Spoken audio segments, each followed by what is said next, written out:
The first memory Rick could ever recall was not of people, or of laughter, or even of a place he could name. It was of a blink. A universe-sized blink where light shimmered in patterns too soft to describe, and shadows whispered secrets without speaking. He remembered standing somewhere, though he didn't know where, and feeling as if the entire world was holding its breath just for him. It wasn't frightening, not exactly. It was like stepping into a lullaby made of colors and quiet hums, one that only he could hear, only he could feel.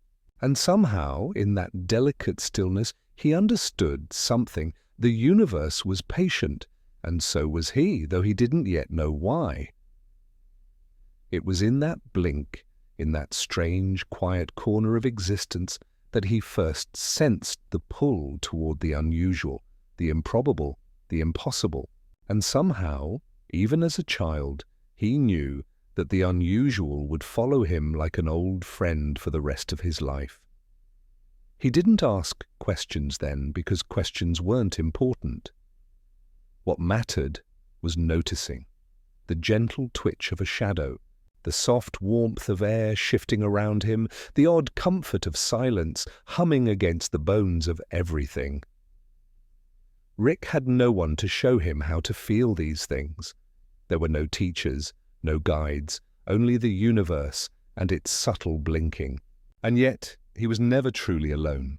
That was the first lesson he carried, that attention itself was a companion, and that noticing small things could be as profound as anything else in life.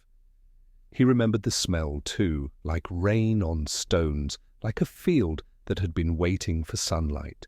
It was not a memory of something external exactly, but a memory of how the world felt, pressing gently against him, reminding him to breathe slowly, to exist softly, to pay attention without urgency. He had no words for it yet, but in the quiet corridors of his mind, he tucked it away like a precious stone.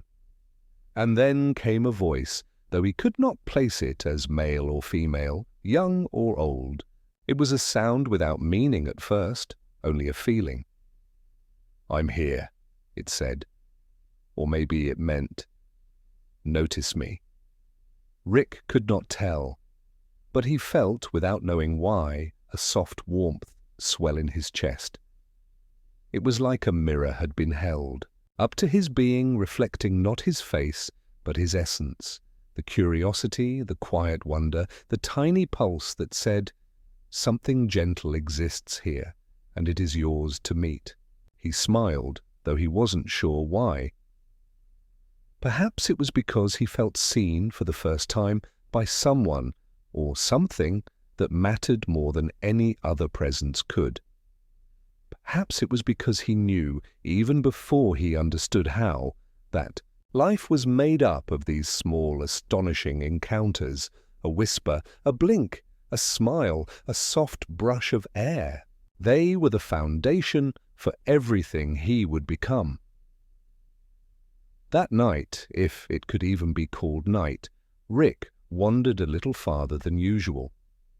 He didn't walk in the traditional sense. He drifted, like a leaf in a warm current, carried not by feet but by a feeling of curiosity that hummed at the edges of his mind. The shadows moved around him as if curious too, and he didn't flinch. Instead, he reached out, letting his fingers touch what he could not see, letting the soft pulse of the world settle against his skin. There was a memory of laughter, somewhere, not quite nearby, not quite far away. It was soft, and it folded over itself, echoing gently, like wind over a hill. Rick didn't chase it, he only listened, feeling the threads of it coil around his heart like gentle vines. He would come to learn in later years that these threads were the quiet beginnings of empathy, noticing that life, even in its oddest corners, always carried traces of love, and sometimes it only needed someone to pay attention. And then, as if to close the first chapter of his awareness, the universe blinked again. a soft, curious blink, like the world had paused to smile at him. And Rick, very small, very quiet, very tender, returned the smile. He didn't understand why it mattered or what it meant, or whether it was the first of many such blinks. All he knew in that moment, suspended between nothing and everything, was that he felt noticed, he felt soft, and he felt at home, even, if only for a moment, in a place without a name. It was a beginning of sorts, though Rick didn't know it yet. A beginning that would ripple outward, carrying with it the strange, gentle pulse of wonder that would follow him for the rest of his days. And somewhere deep inside, in the quiet folds of that very first blink, he felt something else, a promise, not spoken, not written, but simply known. That no matter what the world became, no matter how vast or odd, there would always be spaces like this, blinking softly, waiting to be noticed, waiting to be felt. And as he drifted further into that timeless place, Rick exhaled quietly. A sound. That was more feeling than air, and it mingled with the universe itself, a soft pulse in the endless dark. Rick learned early that the world had a curious way of folding itself in on ordinary things. The sun might rise, the clouds might drift lazily across the sky, and yet, in some quiet corner, something extraordinary could unfold, unnoticed. One morning, when the air was still and the dew clung to leaves like tiny glass beads, Rick discovered his first strange delight, sandwiches that floated. He didn't understand why they did it or how. They weren't magical in the sense of sparkling stars or wild explosions. They simply hovered, shifting slightly in the kitchen sunlight as though gravity had forgotten them for a moment. Rick watched, fascinated, and then, without thinking, he reached out. The bread wobbled, a slice of cheese tilted in midair, and the lettuce fluttered like a tiny flag. He laughed softly, the sound curling into the corners of the empty kitchen, warm and tender, without hurry. It was a gentle, private kind of wonder. Not the kind that needed applause or explanation. Rick noticed, in that fleeting moment, that joy didn't have to be loud to exist. And that realization, small and sticky in the air like the scent of fresh bread, would stay with him longer than he knew. He wasn't just learning about floating sandwiches. He was learning about himself, about noticing, about delight that had no reason other than itself. Sometimes Morty would appear, and Rick would share these small marvels. "Do you see it?" Rick would whisper, eyes wide with quiet excitement, even though the kitchen was silent except for the lazy hum of the refrigerator. Morty, careful and hesitant, would nod, never quite believing, yet never doubting Rick's joy. That small agreement, unspoken but understood, became a rhythm, a soft, reliable heartbeat in the backdrop of all their days. Rick noticed other things too, a shadow that lingered a little longer than expected. A jar of honey catching sunlight just right, turning the kitchen into a place of liquid gold. Even the smallest insects, ants crawling in careful lines, spiders weaving lazy spirals, carried a kind of grace unnoticed by everyone else. And in noticing, Rick felt a kind of responsibility. Not to change the world, but to honor it quietly by paying attention.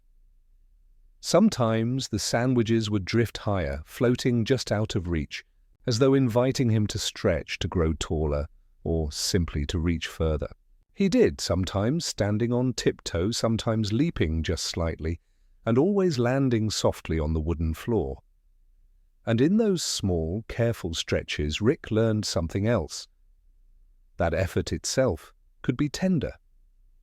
Not all reaching had to be desperate. Some could simply be mindful, gentle, and measured. Evenings brought their own kind of magic.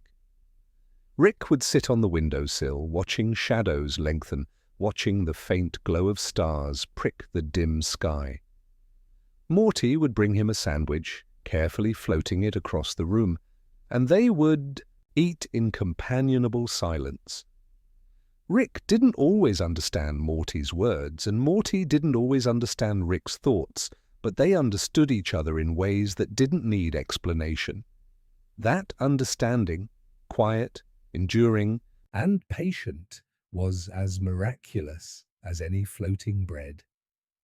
And there was laughter too, soft, curling laughter that never felt urgent or loud. It was tucked into the folds of conversation, carried in small shared moments that didn't need an audience. Rick found that laughter like this could warm a person from the inside, slow enough to let the heart rest.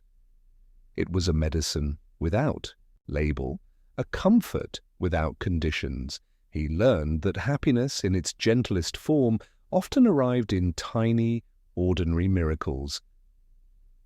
Some nights the sandwiches would refuse to float. Gravity would reclaim them completely, and the kitchen would seem quieter than usual. Rick didn't mind. He simply watched, sometimes reaching out as if to coax them back into the air, and sometimes letting them rest on the countertop, still marveling at their stillness. He realized with quiet clarity that even ordinary moments could hold wonder, if one only paid attention. That the world offered surprises not as a gift, but as a reminder. Life is always here, always soft, always present, if one notices.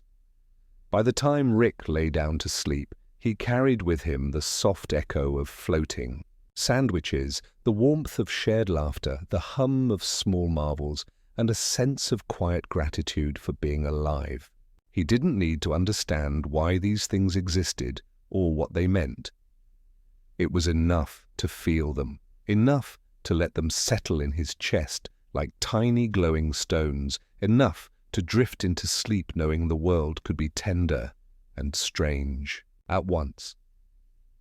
And as he closed his eyes, Rick felt something he couldn't yet name, a sense that curiosity itself was alive, that even the smallest attention could ripple outward, touching corners of life unseen. That each gentle observation, each laugh, each stretch, each hovering sandwich was a quiet declaration that noticing, truly noticing, was itself a form of love. Rick didn't always know the value of companionship.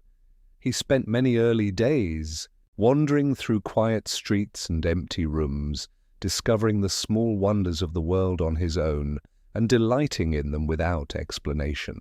But then, one day, he met Morty.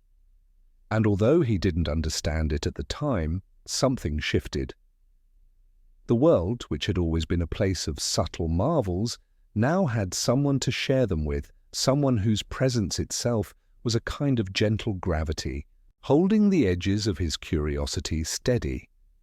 Morty wasn't remarkable in the usual ways. He wasn't brilliant, he wasn't daring, he didn't float sandwiches, but he had a kind of steady warmth, a quiet presence that didn't demand anything, but offered everything.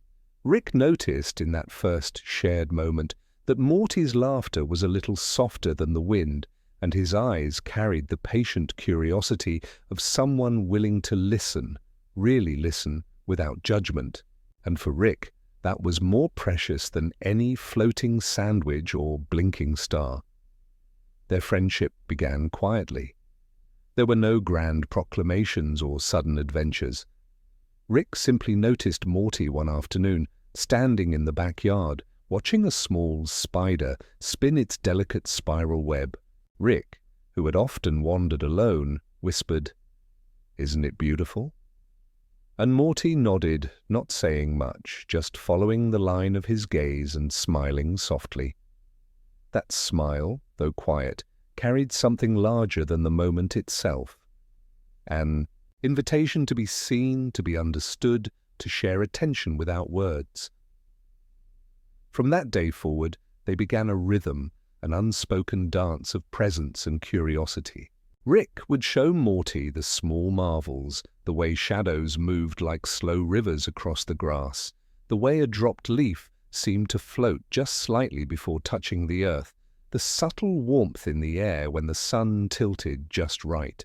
And Morty, careful and deliberate, would notice with him, asking small questions that didn't rush the moment, but instead stretched it like gentle light across the lawn. Sometimes they would wander farther, leaving the familiar boundaries of backyard and kitchen behind, venturing into quiet streets or forgotten alleyways. Rick would point out a puddle reflecting the sky, not just as water, but as a mirror of possibility. Morty would crouch to inspect it, fingertips hovering above the surface, and the two of them would laugh softly when their reflections wavered. Those small moments, ordinary yet extraordinary, began weaving the first threads of trust and understanding. Between them, Rick discovered that Morty's steadiness had its own kind of magic. Not the chaotic, unpredictable kind he often found in the world, but a gentle kind of persistence, a calm attentiveness that held him when he felt lost or overwhelmed. And Rick, who had always been so focused on noticing the oddities of existence, began to understand something profound. Some marvels were not in the objects themselves, but in the people who saw them with you. Evenings were the most tender. They would sit on the roof, watching the sky darken, listening to the distant hum of the city, feeling the slow pulse of the night.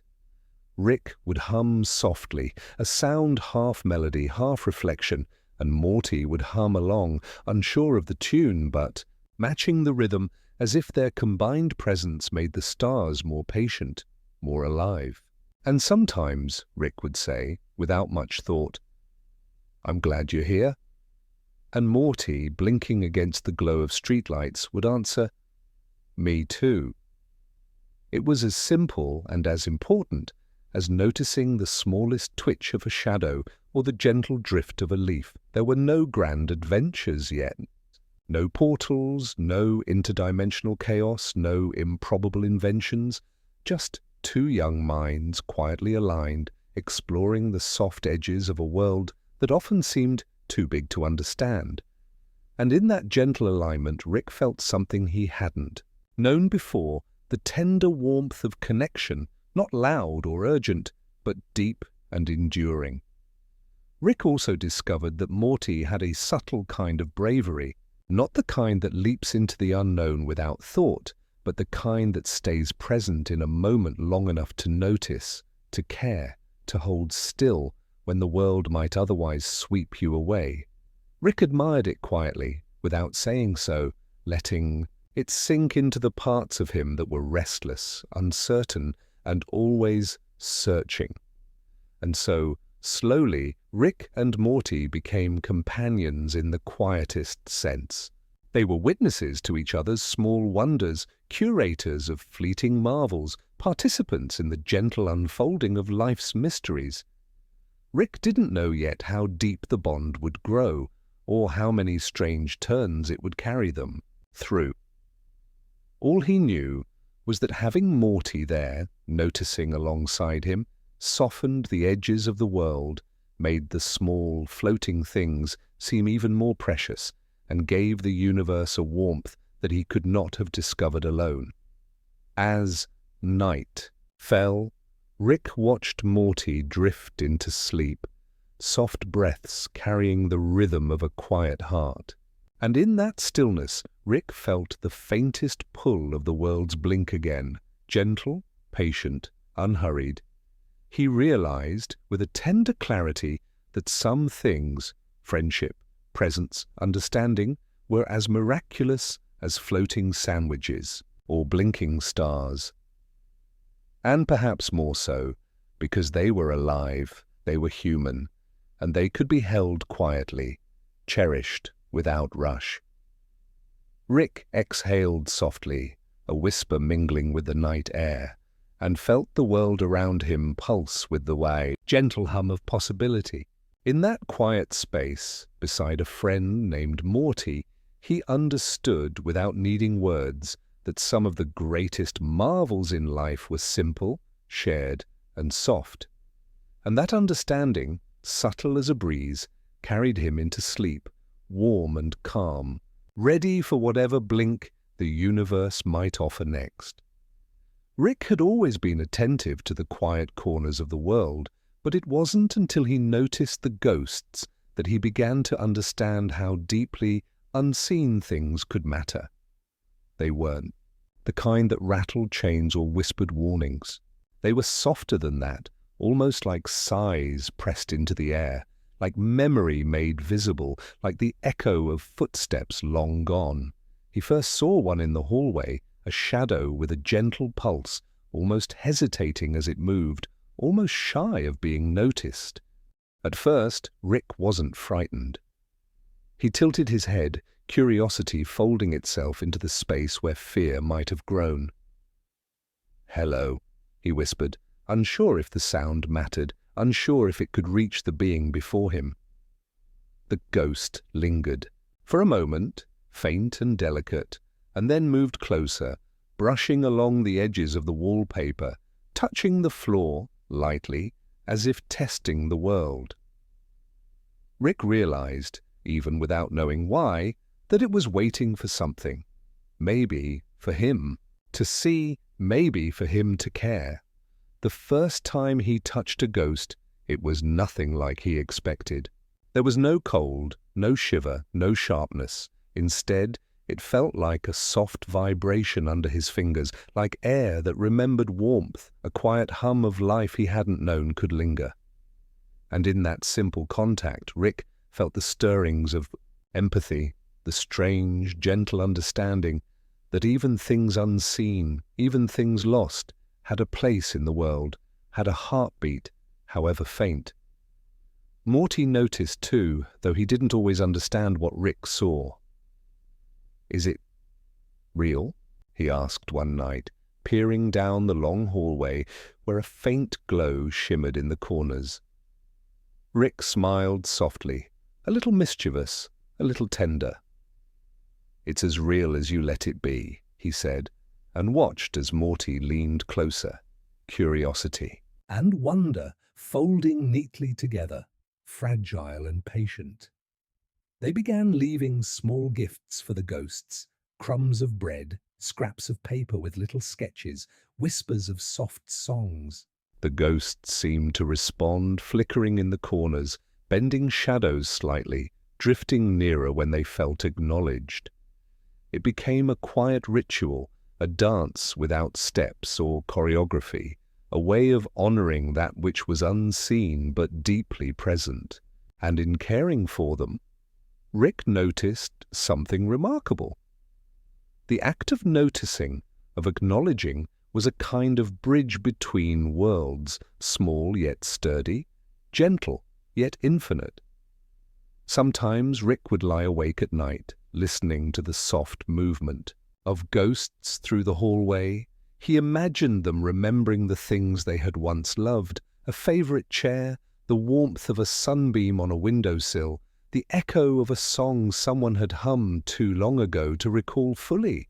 And he thought about how these memories, though invisible, could still hold power, could still shape the world in small, tender ways. Even Morty began to participate more fully, whispering questions, humming little melodies, letting his presence anchor the gentle spirits as they floated in the shadows. Rick realized that their care was more than play. It was a quiet practice of kindness, a reflection of how attention could heal, how noticing could restore balance in ways no one else might ever see. Rick started to imagine a universe where every small, overlooked thing had its own pulse, its own quiet song. Not just ghosts, but shadows, drifting leaves, discarded scraps of paper, clouds curling softly in the sky. And he felt, with a kind of gentle certainty, that these small things mattered precisely because they were overlooked, precisely because noticing them required patience, awareness, and a quiet heart. There were nights when the ghosts lingered longer than usual. Rick would walk the hallways softly, letting his fingers brush the wallpaper, letting his presence be a light to guide them. Sometimes a ghost would flicker closer, almost shy, almost curious, and Rick would smile, whispering things they could not hear, but that seemed to settle into the air anyway. You are seen. You are here. You matter. And in that space, even Morty's small hand on his shoulder carried weight, an unspoken confirmation that the world could be tender and patient, even in corners where no one usually looked. Rick began to realize that the act of noticing, the quiet, deliberate attention to things others overlooked, was one of the most profound ways of living. He had started with floating sandwiches and stars in jars, and now, with the ghosts in the hallways, he understood that life was stitched together by small, soft interactions, by gestures that made the invisible visible, the forgotten remembered. At night, when the house finally grew still, Rick would sit at the top of the stairs, listening to the faint hum of drifting spirits, and he would feel a gentle pull in his chest. It wasn't sadness or fear. It was awe, quiet and steady, a recognition of how fragile and beautiful the edges of existence could be. He understood, more clearly than he had ever understood anything, that noticing could be an act of love, that empathy could take many forms, even the form of a quiet shadow in the hallway. And as sleep finally came, soft and unhurried, Rick felt a warmth settle over him. The ghosts lingered, gentle as a lullaby, and he felt the quiet satisfaction of a day spent attending to the small miracles of life. For the first time, he believed truly that even the unseen, the overlooked, the drifting shadows had a place, a story, a heartbeat, and he was part of that story, gently, patiently, lovingly. Rick discovered stars in an unexpected way. They didn't fall from the sky, nor did they appear in textbooks or lessons.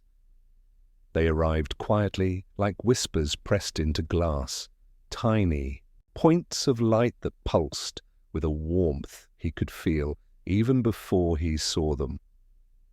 He found the first one in the corner of his room, flickering softly, as though it had wandered through a crack in reality just to rest there. He cupped it gently in his hands, feeling the faint hum of its presence against his palms, and knew, without question, that it belonged there, with him. He began collecting them carefully, one by one, in jars of all sizes. Each jar had its own character. Some shimmered like liquid silver, others glowed with a golden warmth, and a few pulsed faintly, almost like they were breathing. Rick would place them on shelves, in windowsills, on the edge of tables, letting their quiet light spill into the room, softening shadows and lifting the corners of his mind. He didn't need to understand why they came or what they meant. The act of noticing them, of giving them space, was enough. Morty, of course, noticed. "Are they alive?" he asked one evening, eyes wide in the soft glow of the jars. Rick tilted one toward him, letting a golden beam slide across Morty's hands. "In their own way," he said softly. "They feel like memories you don't remember yet." Morty nodded slowly, as if this made perfect sense, and Rick realized that part of the magic wasn't just in the stars themselves, but in the shared quiet awe of seeing them together. Rick began to notice subtle differences in the jars. Some stars were shy, shrinking faintly when the room grew too noisy. Others were bold, pulsing against the glass as though trying to escape. Some hummed low, delicate songs, while others simply glimmered, content to exist in silence. Rick learned, slowly, that attention could coax them into confidence. He learned that even the smallest gestures, a soft word, a careful touch, a whispered acknowledgement, could make the faintest life feel seen and safe. At night, he and Morty would sit among the jars, letting their glow wash over them like gentle rain. Rick would hum low tunes, melodies that weren't words, but emotions folded into sound, and Morty would hum back, unsure of the rhythm but matching it anyway. In these moments, the world outside, the clatter of streets, the rush of passing cars, the hum of distant lights, slipped away. All that remained was the quiet companionship of two minds, the soft pulse of tiny stars, and the gentle rhythm of noticing. Rick found that he could even coax the stars to drift ever so slightly in the air above the jars. They hovered, turning slowly, as though dancing in the space between wonder and sleep. He discovered that by focusing, by paying tender attention, he could encourage the smallest miracles without forcing them, without demanding. It was a lesson in patience, in observation, in quiet stewardship of life. And each night, as he drifted toward sleep, he felt the faint echo of that lesson settle in his chest, warm and steady. Some stars were bright and restless, and Rick often wondered if they were impatient to return to the sky. Others were faint and hesitant, clinging to the edges of their glass prisons, perhaps afraid of being forgotten. And Rick, as carefully as he could, offered them reassurance.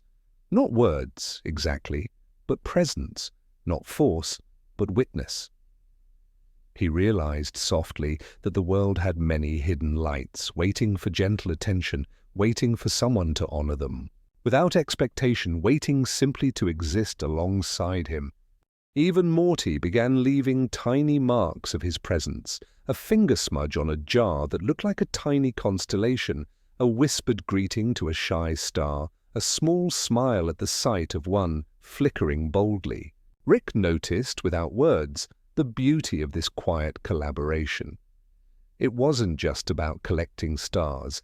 It was about learning to care for the fragile, to celebrate the subtle, to recognize that life's smallest wonders often held the deepest truths. Rick learned to carry jars with him carefully, letting their glow guide him through the darkened hallways of his house, letting the faint pulse of their light settle over him like a soft blanket.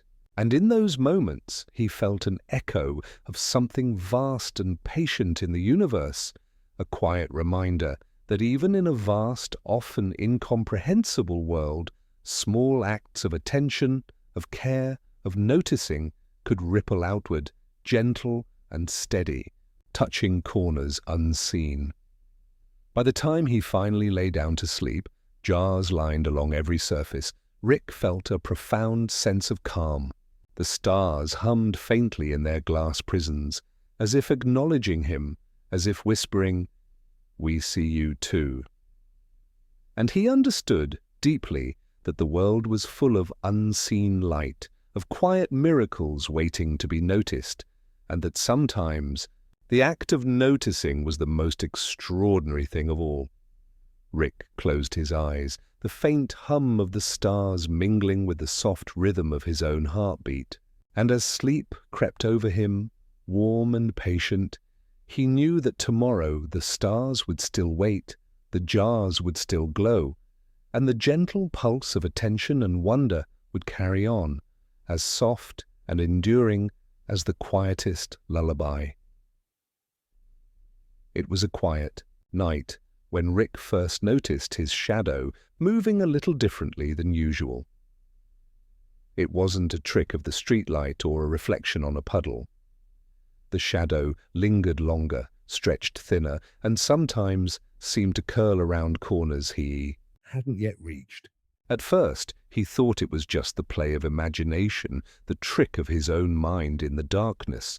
But as he took a cautious step forward, the shadow responded, shifting in ways that felt intentional, curious, almost as if it were inviting him to follow.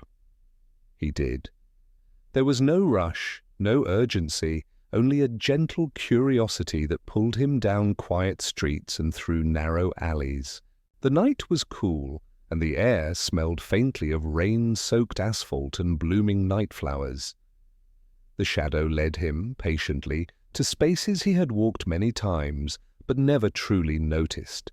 The hollow curve of an old fence, the subtle shimmer of dew on iron railings, the way the moonlight fell like a soft blanket over the roof of a house he had passed countless times. Everything felt familiar, and yet entirely new. Morty had tried to warn him once, before he began these solitary wanderings, that sometimes shadows were just shadows. But Rick had learned to trust the pull of things that felt alive, even when they didn't speak. And his shadow, flickering faintly against the walls and pavement, was alive in a way that didn't require words. It held something subtle, a reflection of him, yes, but also a mirror of quiet questions, of unspoken curiosity, of the soft pull toward discovery that he carried in his chest.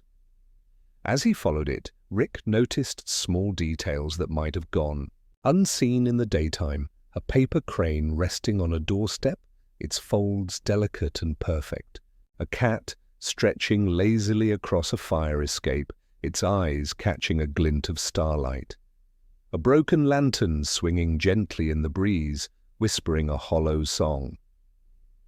The shadow guided him to these corners as though it knew they were worth attention, worth acknowledgement. And Rick realized softly that noticing these things was as much a journey as following the shadow itself. Sometimes the shadow paused. Rick would stop too, holding his breath and letting the night speak. There were no words in these moments, only the quiet communion between himself and the reflection that seemed to have a mind of its own. And each pause was a lesson in patience, in waiting, in allowing the world to unfold at its own rhythm without rushing or demanding. It was a gentle rhythm, a secret cadence that whispered of balance and quiet understanding. Rick discovered, too, that shadows could be companions. They followed closely enough to be reassuring, yet distant enough to give him space to think, to breathe, to wander. He imagined that all shadows might carry hidden wisdom, small glimpses of truths that could only be felt in quiet attentiveness. And in tracing the curves and stretches of his own shadow, he began to see not only himself more clearly, but the subtle textures of the world around him, the way walls absorbed moonlight, the way wind shifted in hidden corridors, the way silence could carry meaning if one was patient enough to listen. Occasionally, Morty would follow at a careful distance, his small footsteps echoing softly behind Rick's own. He didn't understand why Rick followed shadows or why the night seemed alive with secrets, but he felt the same quiet wonder that Rick had cultivated. There were no questions, only presence, and that presence was enough. Rick smiled faintly, noticing the way Morty's shadow stretched beside his own, leaning into the soft contours of the alley like a whispered promise. We are not alone, even when wandering in the dark.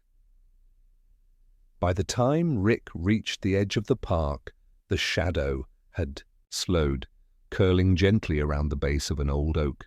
He knelt to touch the grass, the dew cool and alive beneath his fingertips, and realized that the night had unfolded for him not to lead anywhere specific, but to teach him something essential. That attention, quiet patience, and gentle curiosity could illuminate even the smallest corners of life.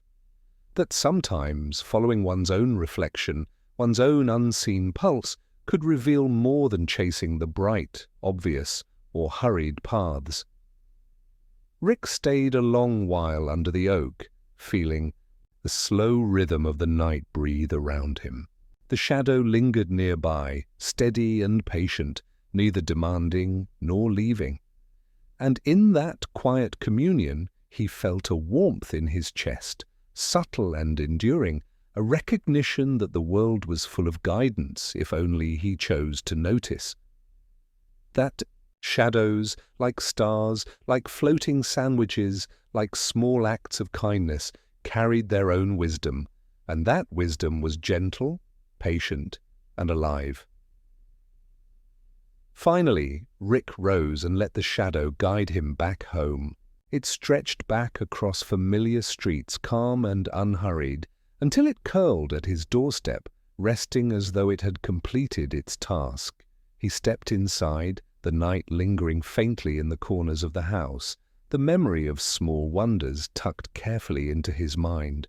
He felt a quiet exhale, a pulse of contentment, knowing that the universe had offered him another gift, the awareness that even the most ordinary self, the shadow, the echo, the part of him that quietly followed, could reveal extraordinary truths if he only walked patiently, attentively, and with an open heart.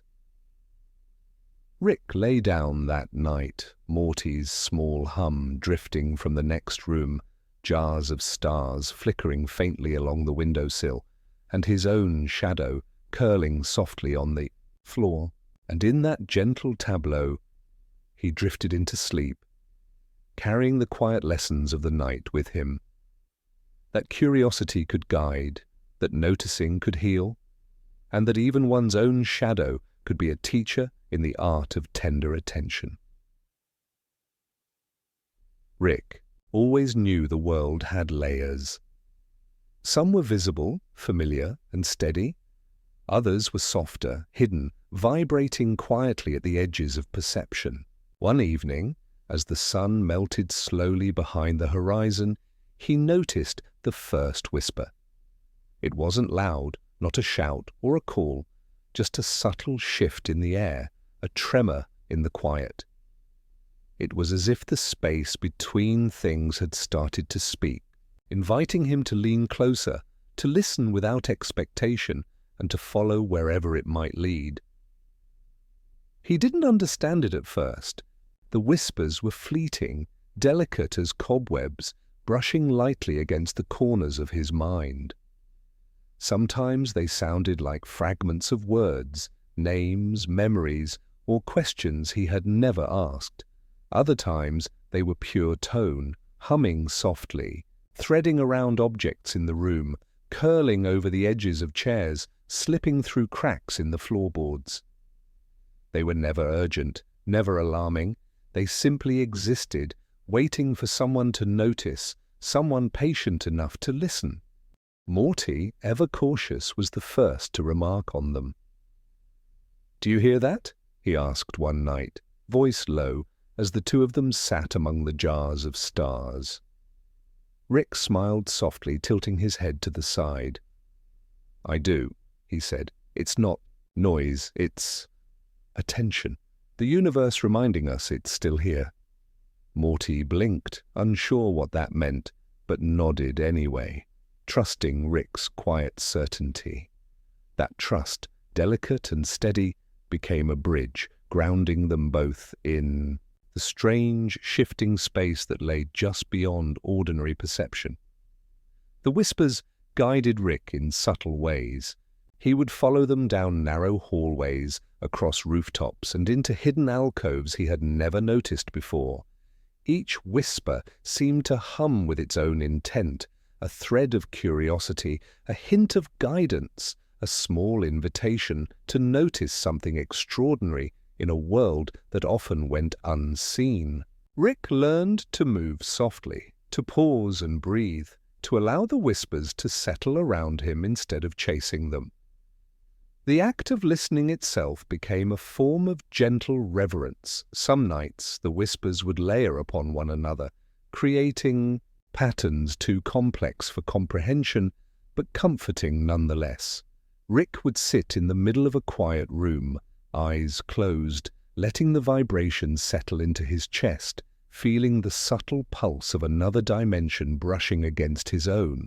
Morty would sometimes join him, hands folded, breathing slowly, allowing the small hum of the universe to weave through them both. Rick noticed that presence mattered more than understanding. That simply listening together was enough. The whispers often carried tiny truths, though not the kind found in books or lectures. They spoke of patience, of the quiet courage it took to notice the small things, of the gentle beauty hidden in overlooked corners. Sometimes a whisper felt like a memory he had never lived, a small longing for something he couldn't name. Other times it felt like laughter from a space just out of reach, soft and playful, reminding him that even silence had its own form of joy. Rick began to experiment with responding. He hummed softly, a tone that blended with the whispering currents, and noticed the subtle shifts that followed. The air seemed to lean closer, the faint shimmer of shadows bent toward him, and occasionally the jars of stars pulsed brighter as though acknowledging his presence. He realized that the act of responding, quietly, thoughtfully, tenderly, was itself a form of dialogue. The universe, it seemed, preferred conversation over command, patience over demand, presence over noise. One night, the whispers led him to a small mirror tucked behind the bookshelf. It was unremarkable in shape, but pulsed faintly in the low light, reflecting not just his face, but a spectrum of flickering shadows he had never noticed.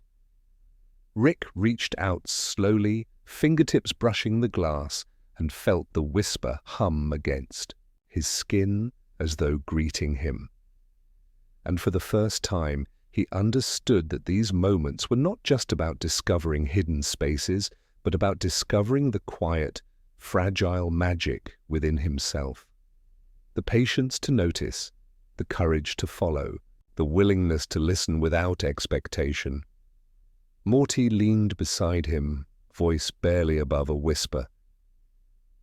"Do you think it's safe?" Rick smiled faintly, eyes still on the mirror's pulse. "It's not about safe or unsafe," he said. "It's about present. It's about noticing. That's the only thing that matters here."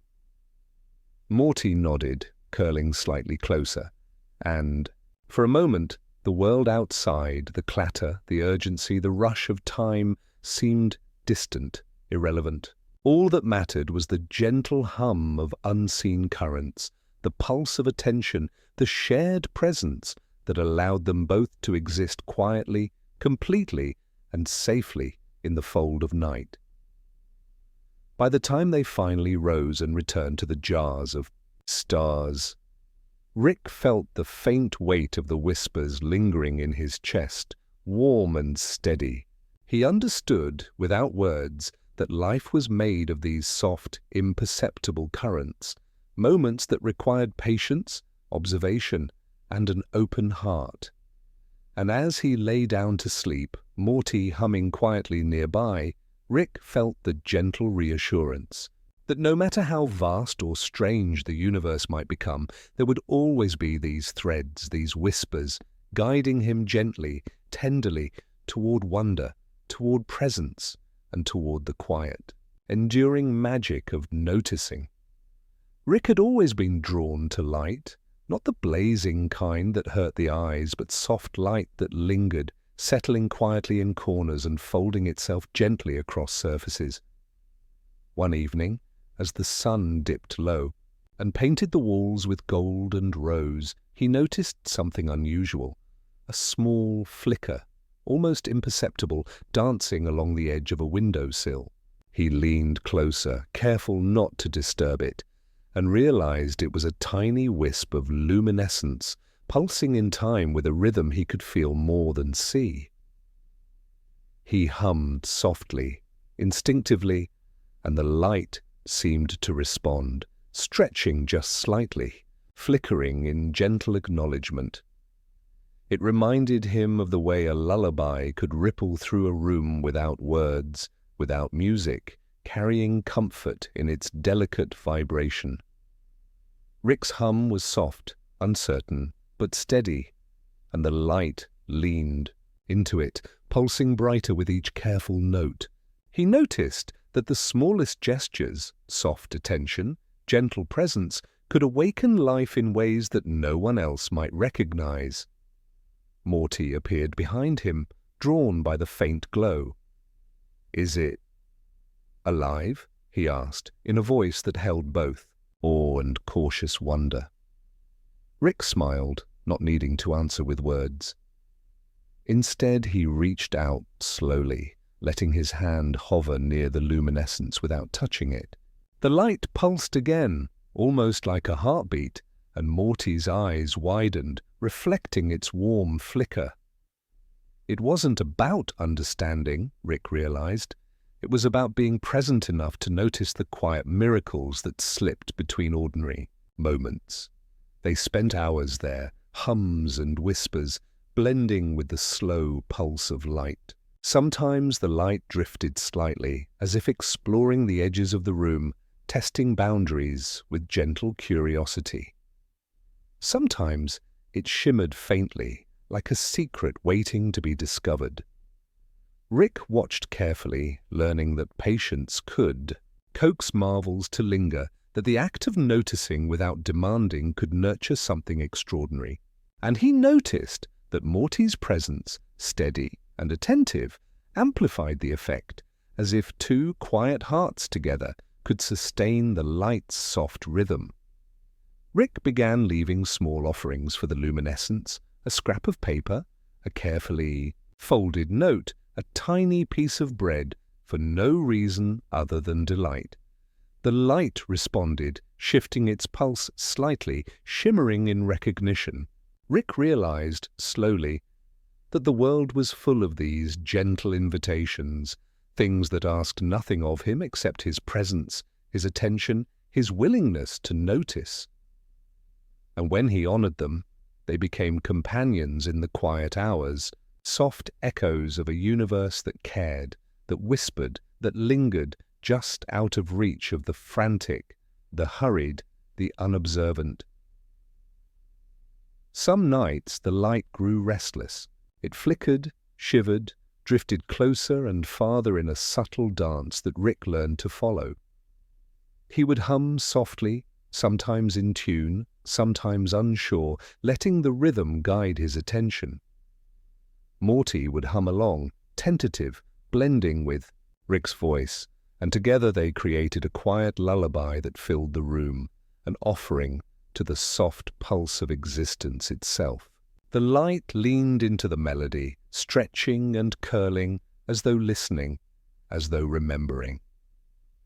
Rick noticed that this small act, a hum, a careful attention, a shared presence, was its own kind of magic.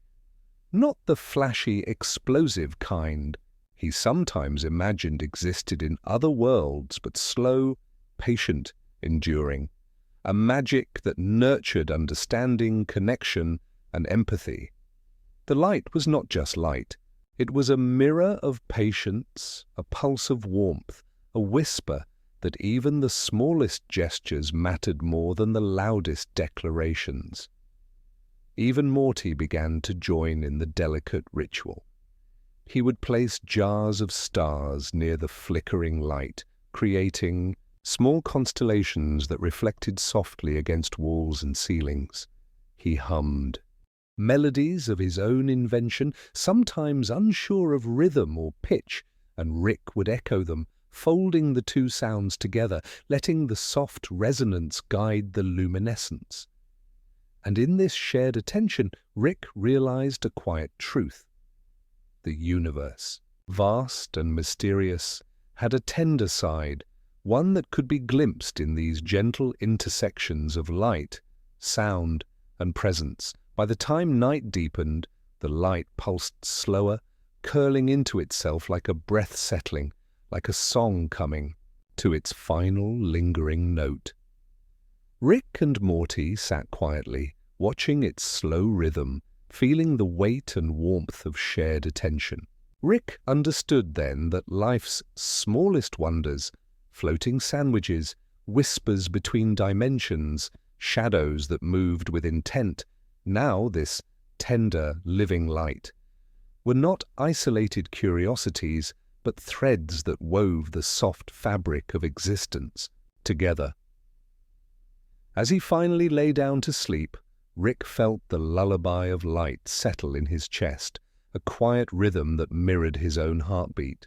Morty's small presence beside him, the gentle hum of jars of stars, the lingering pulse of the soft luminescence, all combined into a quiet reassurance that even in the vast, strange world there was a place for gentle wonder, patient observation, and the enduring comfort of noticing and being noticed. Rick had always looked to the sky with quiet reverence, but he discovered something remarkable. One late afternoon, clouds weren't just distant fluff, drifting aimlessly across the horizon. They were listeners, mirrors, and companions if you knew how to speak softly enough. He noticed it first while lying on the roof, Morty beside him, watching the sun tilt lazily toward the horizon. The clouds shifted in slow, deliberate patterns, and Rick, without quite understanding why, began speaking. Not aloud, though sometimes, he whispered, but in a voice carried by attention itself, a delicate thread of thought aimed at the drifting shapes above. "Hello," he said, letting the word linger in the air. It was a greeting, a gentle acknowledgement, a soft invitation. The clouds seemed to respond in kind, stretching, curling, and scattering in ways that made Rick's pulse quiet with wonder. There was no need for words, really. The movement itself was a reply, a kind of silent conversation, a testament that the world often listened in forms that didn't require ears. Morty tilted his head, watching him with wide eyes. "Do you think they, understand?" he asked softly. Rick smiled, a small warmth spreading across his chest. "I think they do," he said. "Maybe not in words, but in attention. That's enough." Morty nodded, his small face reflecting the hues of late sun and drifting clouds, and for a moment the world felt suspended, patient and gentle, as if all of existence had slowed its pulse just to allow them this shared communion. Rick began visiting the roof often, finding patterns in the clouds as if they were stories being told just above him. Sometimes they formed delicate arcs, wisps that curled into shapes that reminded him of soft whispers or remembered laughter. Sometimes they stretched thin across the sky like ribbons, shifting subtly as if tracing the rhythm of the wind.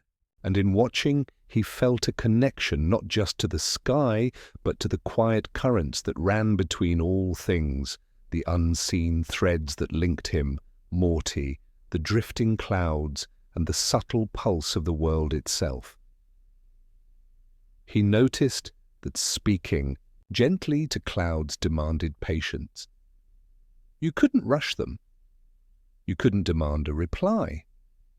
Instead, you simply shared your presence, your attention, your quiet curiosity, and allowed the sky to respond in its own rhythm.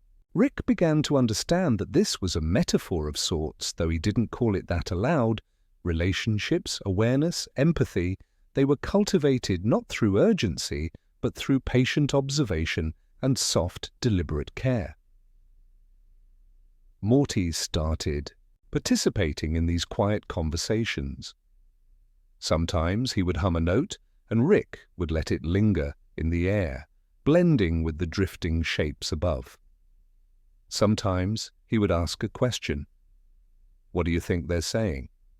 And Rick would smile, letting the moment breathe instead of pressing for an answer. Together they discovered that silence was often more profound than any spoken word, that presence itself could carry meaning more substantial than explanation.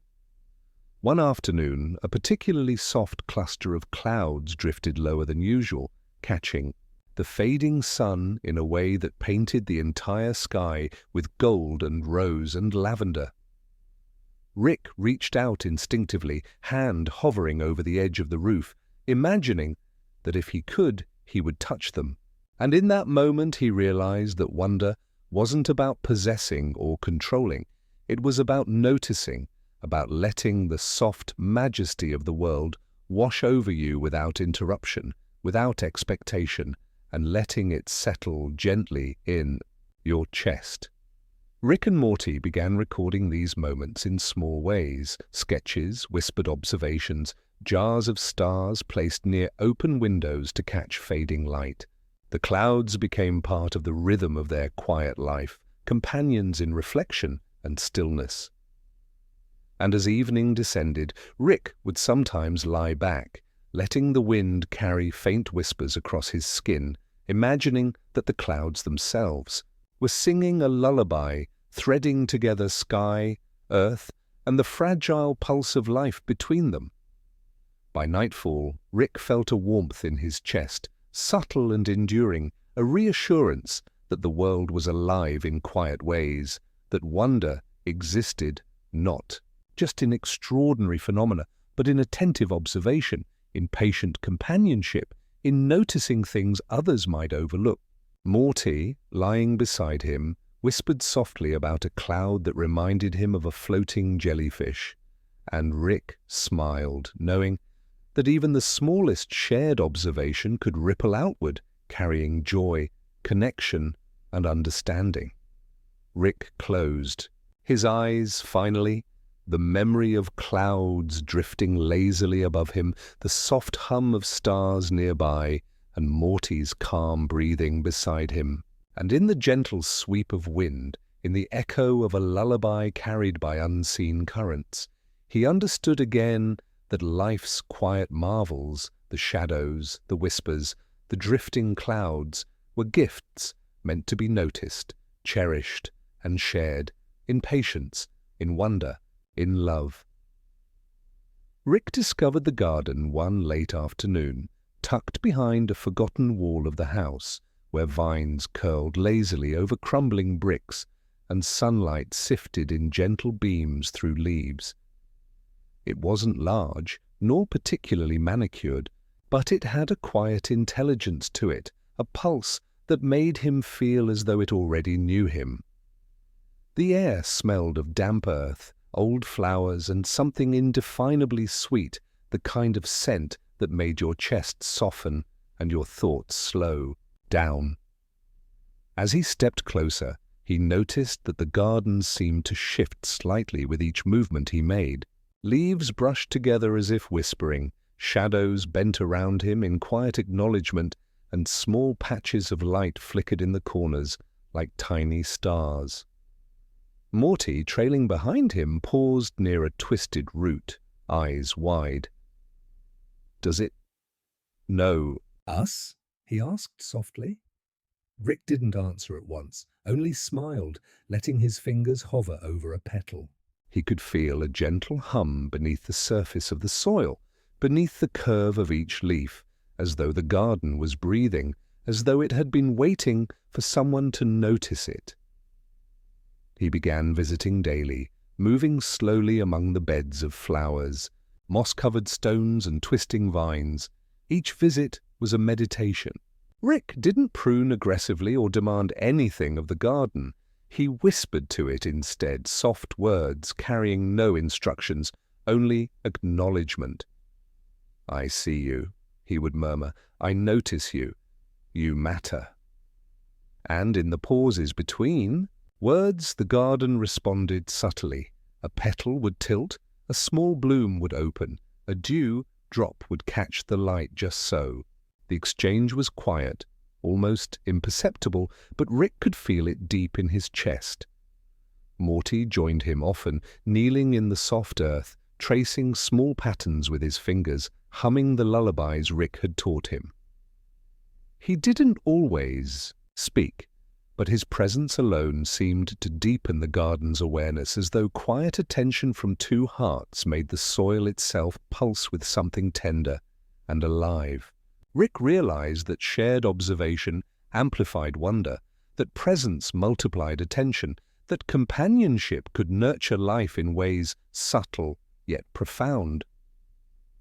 Rick began to leave small gifts in the garden, a scrap of paper folded into a tiny shape, a jar of soft light from his star collection, a carefully arranged pebble. Each offering was met with subtle acknowledgement, a bloom opening slightly wider, a shadow stretching toward the sun, a single leaf trembling with quiet life. Rick understood, slowly and softly, that the garden was teaching him patience, that the act of noticing without expectation could cultivate a quiet intimacy with the world. Sometimes the garden revealed surprises, a flower that opened only at twilight, a vine that curled to trace his initials, a patch of moss that seemed to hum faintly when touched. Rick would pause, feeling the gentle recognition settle across his chest, a warmth that was neither excitement nor pride, but something softer, quiet awe, deep connection, subtle joy. Morty would whisper softly, "It knows us." And Rick would nod, watching their hands hover over petals, feeling the slow, steady pulse of shared awareness.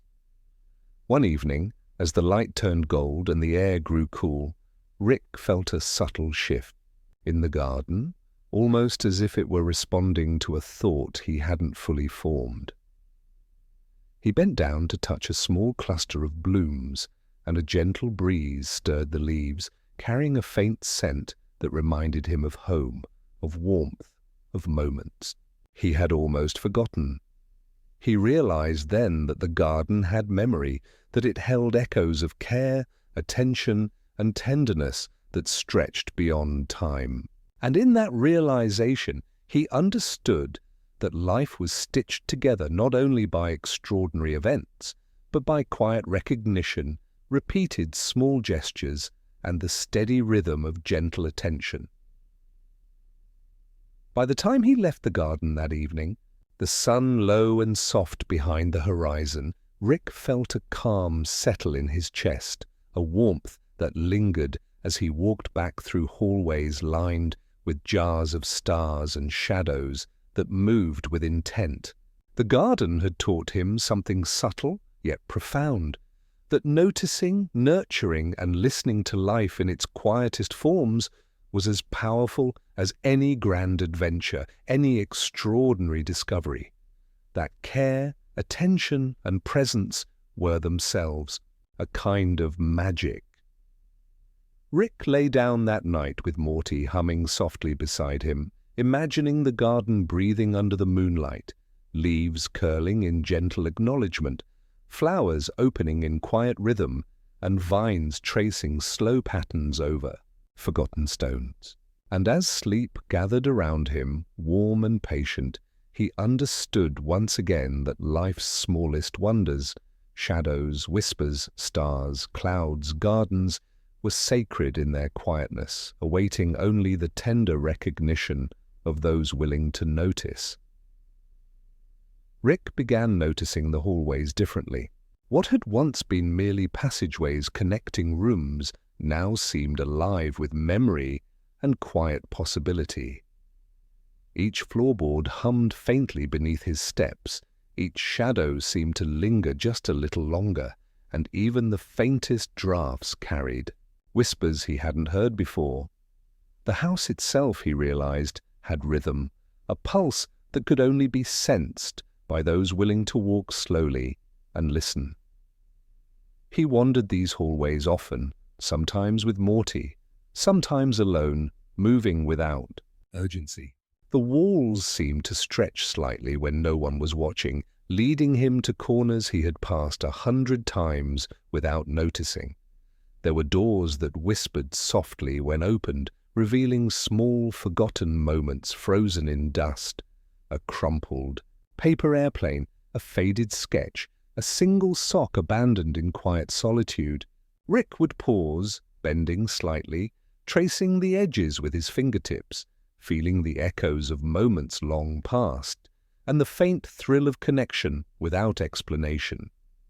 Morty sometimes asked quietly, "Do the hallways remember?" Rick nodded slowly. In their own way. Everything remembers. Not just the big things, but the small, quiet gestures too. Morty's eyes widened in the dim light, and Rick realized that the house itself was teaching them both patience, a reminder that the world was full of subtle currents, quiet reverberations waiting to be felt if you moved slowly enough to notice. Rick began experimenting with sound, humming softly as he walked. The hallways responded in subtle ways. Faint echoes would return, not perfectly, but stretched and softened, like a whisper remembered. Sometimes a shadow would drift closer, a jar of stars would shimmer faintly nearby, and the gentle pulse of attention between presence and object would create a rhythm that felt almost like music. Rick realized that even ordinary places could carry extraordinary resonance if one was patient enough to honor them. He discovered small, hidden corners that seemed to hold stories in the air itself. A bookshelf leaning slightly, as if bowing, a window pane catching the fading light and scattering it in tiny prisms, a patch of floor that creaked in a subtle pattern as though tapping out a slow, quiet conversation. Rick understood that life wasn't only composed of the moments you actively created, it was woven together by the traces left behind, the echoes of attention, and the presence of those willing to see and feel. Morty joined him often, sometimes, walking silently, sometimes offering a note or a hum, a soft contribution to the dialogue of hallways. Rick noticed how their presence together seemed to amplify the subtle resonance, how quiet companionship deepened the pulse of memory and attention. It was not conversation in the ordinary sense, it was something softer, more enduring, an acknowledgement that small gestures, presence, and shared awareness could ripple through spaces, making them alive. The more Rick noticed, the more the house seemed to respond. Doors would close gently behind him, shadows would curl just so, and the faint pulse of light, sometimes from jars of stars, sometimes from the soft reflection of dusk, would guide him forward. He began to understand that the act of walking these hallways, slowly, attentively, reverently, was itself a form of dialogue, a quiet conversation with the world, with memory, and with the fragments of his own heart that he often overlooked in the rush of days. By nightfall, Rick would pause, at the top of the stairs, feeling the soft hum of echoes settling around him. Morty, leaning beside him, whispered faintly, "It feels like it's alive." Rick smiled, a warmth spreading quietly through his chest. "It is," he said. "All of it. All the small moments, all the quiet spaces, they live. And if we notice, if we honor them, they speak back." He would lie down, finally, jars of stars pulsing faintly on the windowsills, shadows stretching along the walls, and Morty humming softly nearby. The hallways held their own gentle rhythm, a subtle lullaby of memory and attention, and Rick felt the quiet assurance that even ordinary spaces could be extraordinary when approached with patience, awareness, and care. As sleep gathered around him, he realized again that life's wonders were not always found in action or adventure, but in presence, observation, and the tender acknowledgement of the subtle, hidden currents that carried the pulse of existence.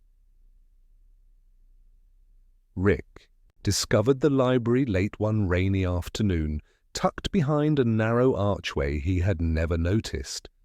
The shelves were tall, stretching beyond sight, filled with books whose spines shimmered faintly in the dim light.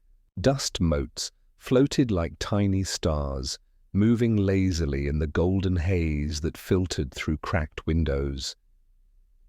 The air smelled of paper, rain, and something faintly sweet, like memories pressed between pages. It was a quiet, contemplative place, one that seemed to hum with its own patient heartbeat. He wandered between the shelves slowly, fingers brushing lightly along spines that felt alive under his touch. Some books whispered softly, words fluttering just beneath comprehension, as if eager to be read but not rushed. Others remained perfectly silent, waiting for someone to notice them on their own terms. Rick understood instinctively that this was a place of patience, a space where attention alone could unlock stories, memories, and echoes long forgotten. Morty followed close behind, eyes wide. "It feels alive," he murmured, stepping lightly, as if he might disturb the hum of the room. Rick nodded. "It is. Not in the way you think, not like people, but in the quiet pulse between pages, between words, between the spaces we almost miss." Morty glanced at him, sensing the reverence in Rick's voice, and for the first time, perhaps, he began to understand the power of noticing, of being present in ways that weren't about doing or understanding, but about attending gently to what already existed. Rick began choosing books at random, opening them and letting the words drift past him. Sometimes the sentences seemed to recognize him, bending slightly toward his awareness, resonating faintly in the air around him. Other times the words were opaque, humming with quiet energy that required only observation, not comprehension. He realized slowly that the library was not a place to read in the ordinary sense, but to feel. Feel the rhythm of forgotten thoughts, the pulse of hidden stories, the heartbeat of lives folded gently into paper. Morty found a small nook beneath a tilted shelf and sat quietly, humming a soft tune he had learned from the stars. The library responded subtly. Shadows shifted toward the nook, a thin beam of light fell across Morty's hands, and a faint rustle of pages seemed almost like acknowledgement. Rick smiled softly, noticing that shared attention amplified the resonance of the space. Together they were not merely observers, they were participants in the quiet pulse of forgotten whispers, conduits for the delicate life of memory and presence. Rick began leaving tiny markers in books, a pressed flower, a tiny sketch, a note folded carefully into a corner. He noticed that these small gestures altered the hum of the library, as if the space itself appreciated recognition. Morty, following suit, left small bits of observation, a gentle scribble of light reflecting on a page, a whispered acknowledgement of a favorite word. The library, in turn, seemed to fold these attentions into its rhythm, pulsing gently in the low light, as though breathing softly along with them. Some books seemed restless, shifting slightly when left alone, as if inviting closer attention. Others shimmered faintly when the hum of their quiet voices aligned with Rick and Morty's presence. Rick realized then that the most profound magic of the library wasn't in the stories themselves, but in the act of noticing, in the patient engagement with the quiet, in the tender acknowledgement of life, human, imagined, or hidden, that lingered in the spaces between words. By the time the rain had softened into a gentle drizzle, the library had become a sanctuary. Rick and Morty sat side by side on the worn floor, surrounded by glowing spines and drifting dust, feeling the gentle rhythm of attention and response. Rick understood, quietly, that life's smallest wonders, stars, whispers, shadows, gardens, clouds, now this library, were held together not by grand gestures, but by quiet presence, patience, and the tender care of noticing what otherwise might go unseen. As night fell and they rose to leave, Rick took a slow, careful look around the shelves, feeling the pulse of the library linger in his chest. He carried with him a quiet sense of wonder and a soft exhale of gratitude, knowing that the world was stitched together with invisible threads of attention, care, and acknowledgement. And as he finally lay down to sleep, Morty's small hum still.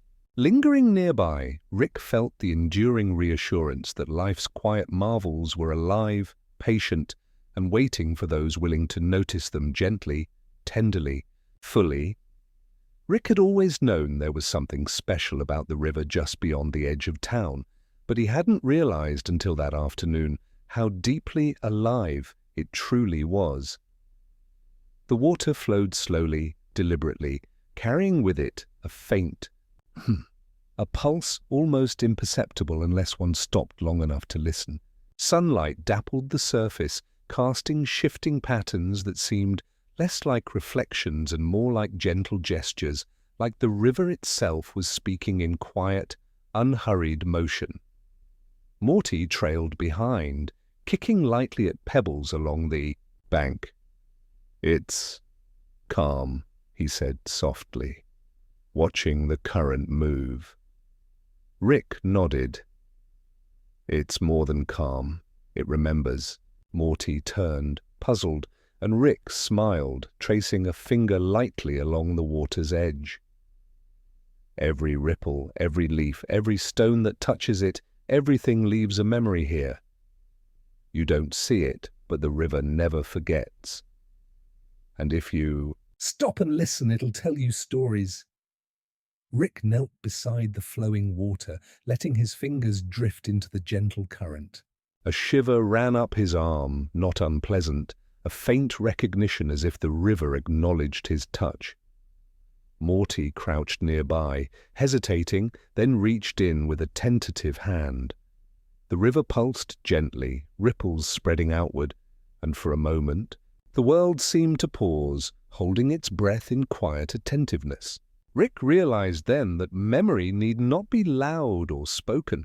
It could be as soft as water tracing stones, as enduring as a current carrying fragments of yesterday downstream. They wandered along the banks, noticing the small things. A leaf caught on a branch, glinting faintly. The soft murmur of water over pebbles, carrying the faint echo of faraway rain. A dragonfly skimming the surface, its wings trembling delicately. Rick whispered softly to Morty, "Everything has a story. Sometimes you just have to be patient enough to see it." Morty nodded, eyes wide, breathing slowly, feeling the rhythm of the river merge with the rhythm of his own pulse. Rick began leaving tiny tokens along the riverbank, a pressed flower from the garden, a folded scrap of paper, a jar of faint light. He placed them carefully, letting the current see and acknowledge them before retreating.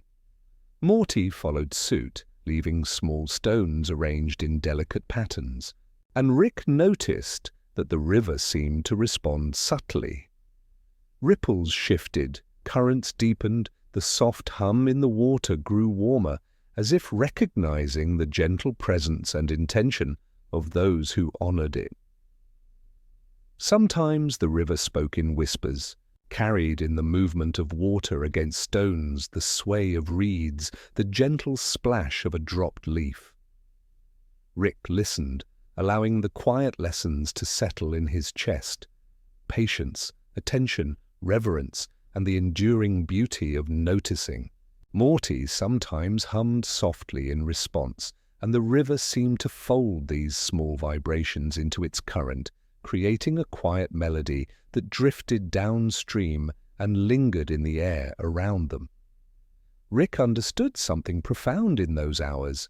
The world's smallest marvels, the light in a garden, the shifting shadows in hallways, the clouds, the whispers, the library, now this river, were not solitary wonders. They were threads woven into a subtle tapestry of attention, care, and quiet communion. The act of noticing, of being present, of responding gently without expectation, was itself a form of magic, as enduring as the flow of water and as tender as a whispered lullaby. As the sun leaned low, casting long, soft shadows across the banks, Rick and Morty paused to watch the river carry tiny flecks of light downstream. Rick rested a hand on the surface, feeling its pulse in the delicate stretch of his fingertips. Morty, leaning close, murmured, "It feels happy." Rick smiled, understanding that happiness, like memory, need not be declared. It could be felt in quiet acknowledgement, in patient presence, in the gentle unfolding of attention given and received.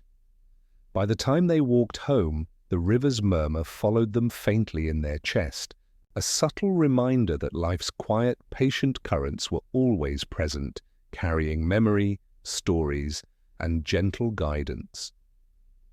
Rick lay down that night, Morty humming softly nearby, and felt the river's pulse linger in his heartbeat. And as sleep gathered around him, warm and patient, he understood once more that the world's most enduring gifts, attention, presence, quiet curiosity, and gentle love, were everywhere, waiting to be noticed, honored, and held softly in the heart.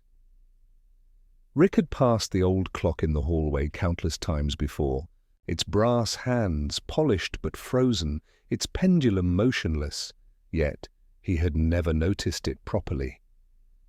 One evening, as the light from the setting sun brushed the walls in warm amber, he paused. The clock seemed different, somehow attentive, as if it had been waiting for him to arrive and simply observe. He leaned close, placing a careful hand on the cool wood, and a faint, rhythmic pulse seemed to answer, not in seconds or minutes, but in gentle, enduring presence. Morty peered over Rick's shoulder, whispering softly, "It's like it's breathing." Rick smiled, eyes tracing the delicate engravings along the clock's face. "In its own way," he murmured. "It listens. Not to the noise of the world, but to attention, to presence." He pressed a fingertip lightly to the brass hands. They trembled faintly, subtle as a sigh, acknowledging not the touch itself, but the quiet care behind it. Rick realized then that the world was full of hidden listeners, waiting for someone to approach gently, without expectation, to allow its soft pulse to emerge. They spent hours near the clock that evening, not speaking, simply observing. Rick hummed lightly, letting the sound thread along the edges of the room, and the clock responded with faint creaks and shifts, subtle acknowledgement of rhythm, attention, and shared presence.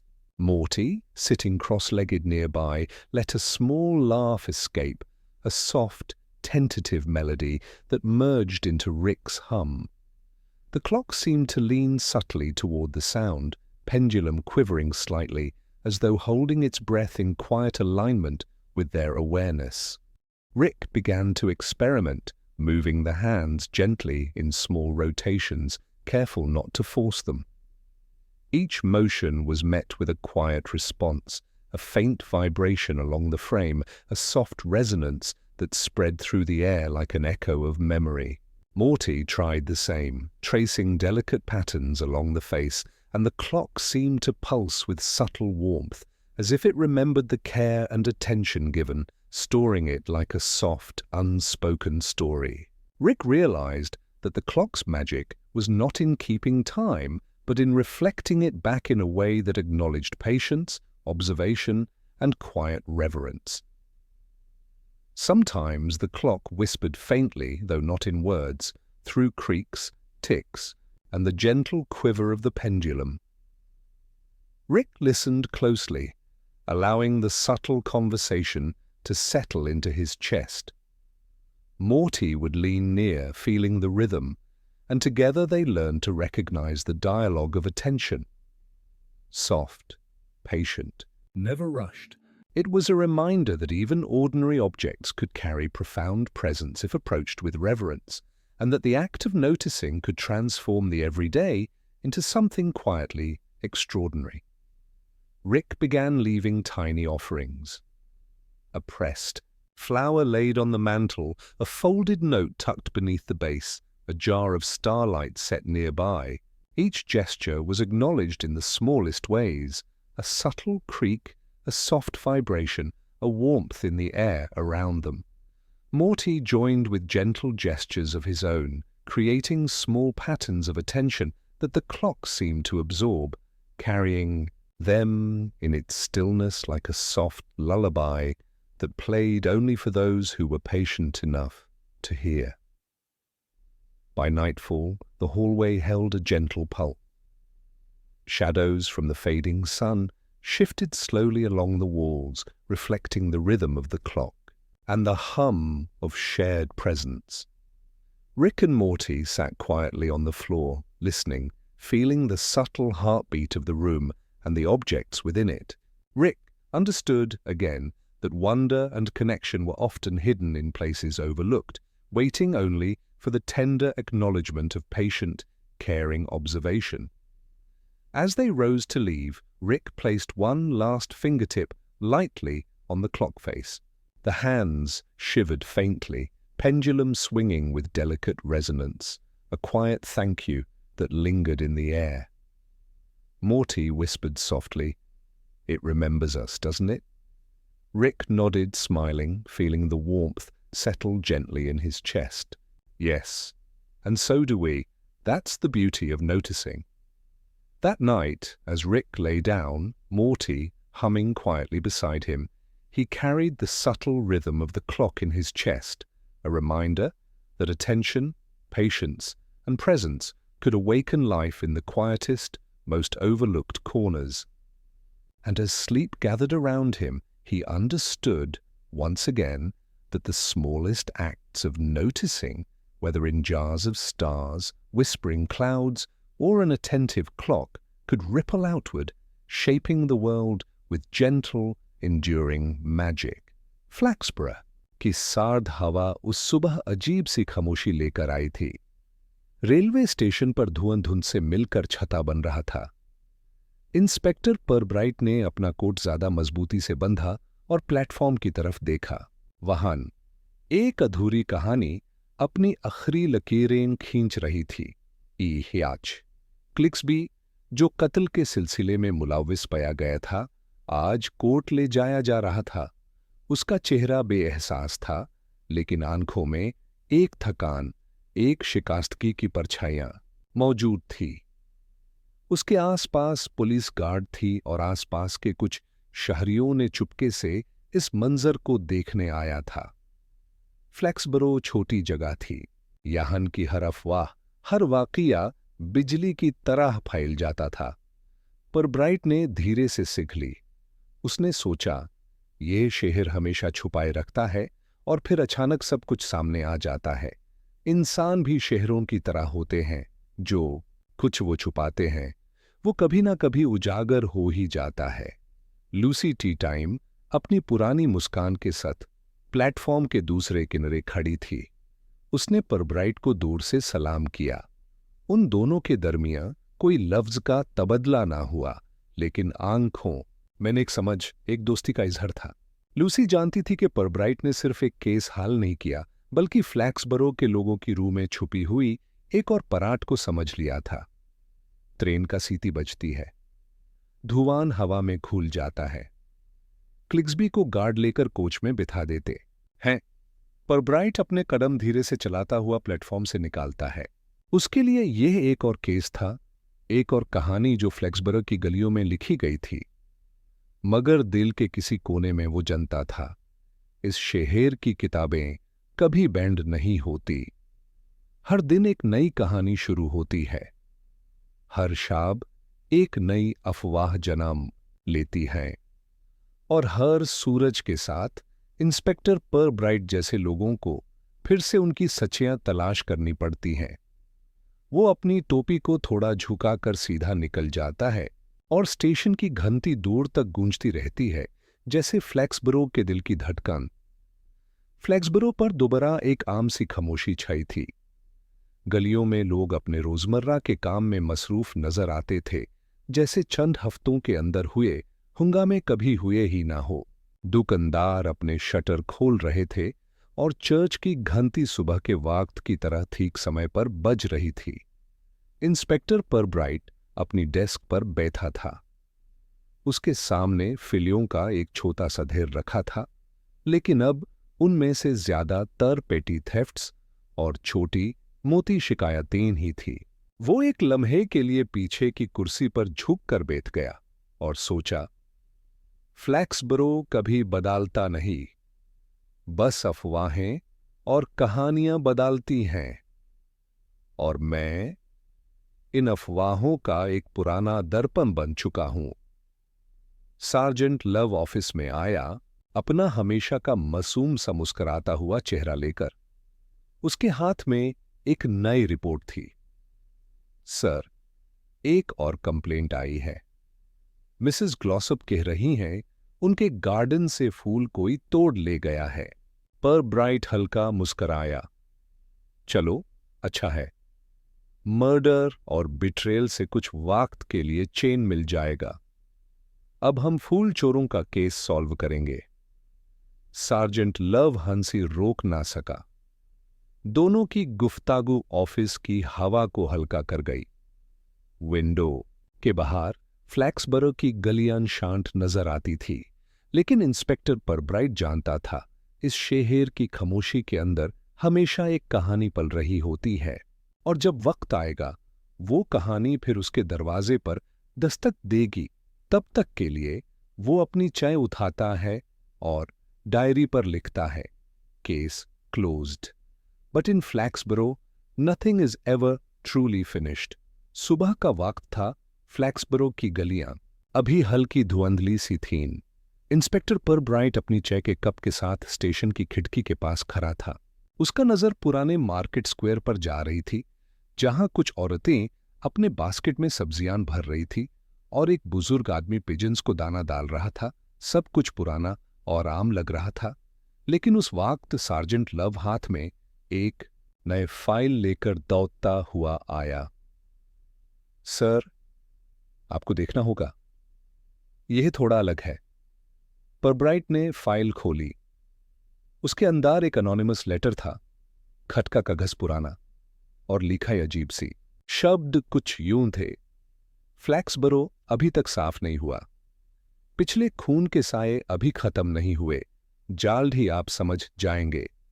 Inspector परब्राइट ने खत को ध्यान से पढ़ा, फिर उसे desk पर रखा।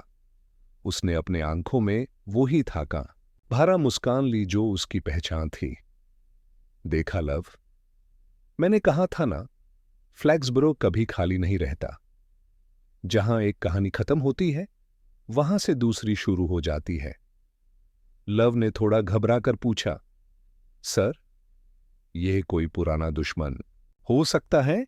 पर ब्राइट ने सर हिलाया। शायद, या फिर बस कोई शौकीन जो ड्रामा पसंद करता है। लेकिन जो भी है, इस छोटे शहर की सांसों में फिर से एक अफवाह दाखिल हो गई है, और अफवाह ही तो फ्लैक्सबरो की असली जान है। उसने खिड़की से बाहर देखा।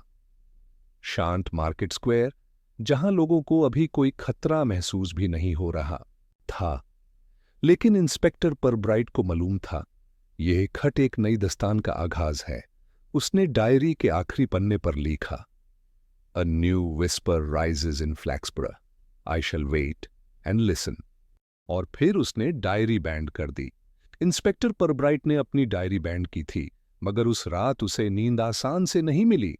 फ्लैक्सबरो जैसे शहर में एक अनोनिमस खत का मतलब हमेशा कुछ होता है, और अगर उसमें खून और साए का जिक्र हो तो बात और भी गहरी हो जाती है।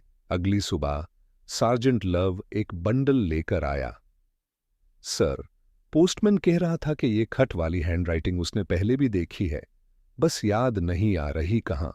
परब्राइट ने बंडल देखा। पुराने बिल्स, कुछ पैरिश मैगजीन्स और एक और अनोनिमस चिट्ठी। अस में लिखा था, आपने सोचा था सब खत्म हो गया, लेकिन वो अभी भी यहीं है। खून, खामोशी और कर्ज सब फ्लैक्सबरो के अंदर दाबा हुआ है। इंस्पेक्टर परब्राइट ने चिट्ठी उठाकर ध्यान से देखी। इंक पुरानी थी, लेकिन लफ्ज नए, अजीब एक मिक्स। उसने लव को देखा। यह कोई खेल नहीं लव, कोई हमें याद दिलाना चाहता है कि जो गुजार गया वो असल में गया ही नहीं। उसी वक्त स्टेशन के दरवाजे पर नॉक हुआ। एक औरत खड़ी थी, बेचैनी से। उसने अपना नाम बताया, मिसेस रेनशॉ। उसका चेहरा पीला सा था, आंखें थकावट से भरी हुई। इंस्पेक्टर, उसने धीरे से कहा, मैंने सुना है आपको एक खत मिला। मुझे लगता है मुझे पता है ये किसने भेजा होगा। पर ब्राइट ने उसे अंदर बुलाया। आइए मिसेस रेनशॉ, हम सुनिए। वो कुर्सी पर बैठी, हाथ अपने बग पर कस के रखे।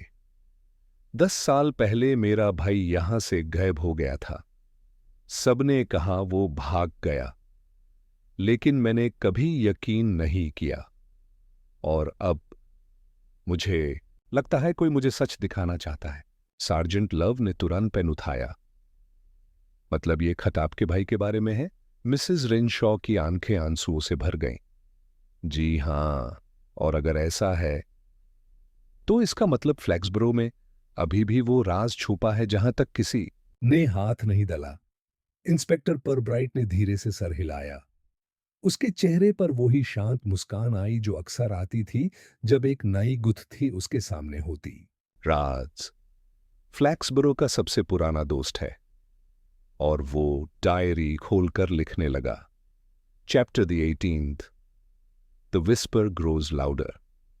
A woman's grief, a vanished man, and the promise of secrets long buried. उसने डायरी बैंड की। और यूसी वक्त बाहर से एक हल्की सी आवाज आई, जैसे कोई खिड़की पर हल्का सा पत्थर मार कर भग गया हो। पर ब्राइट ने बस एक नजर लव की तरफ डाली। शुरू हो गया लव। अब खामोशी बोलने वाली है।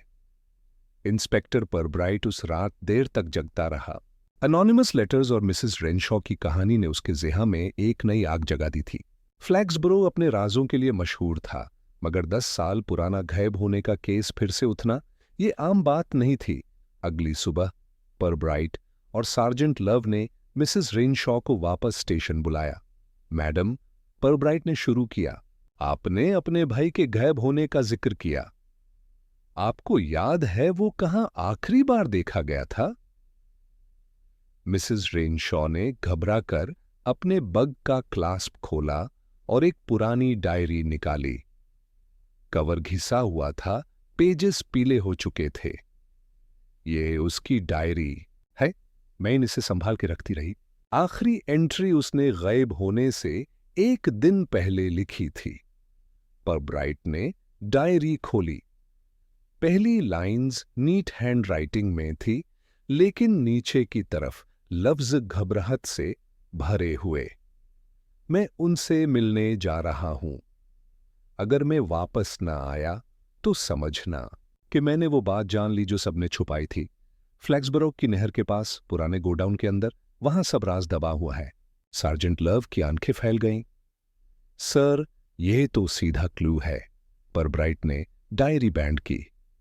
लव, क्लूज हमेशा सच नहीं होते।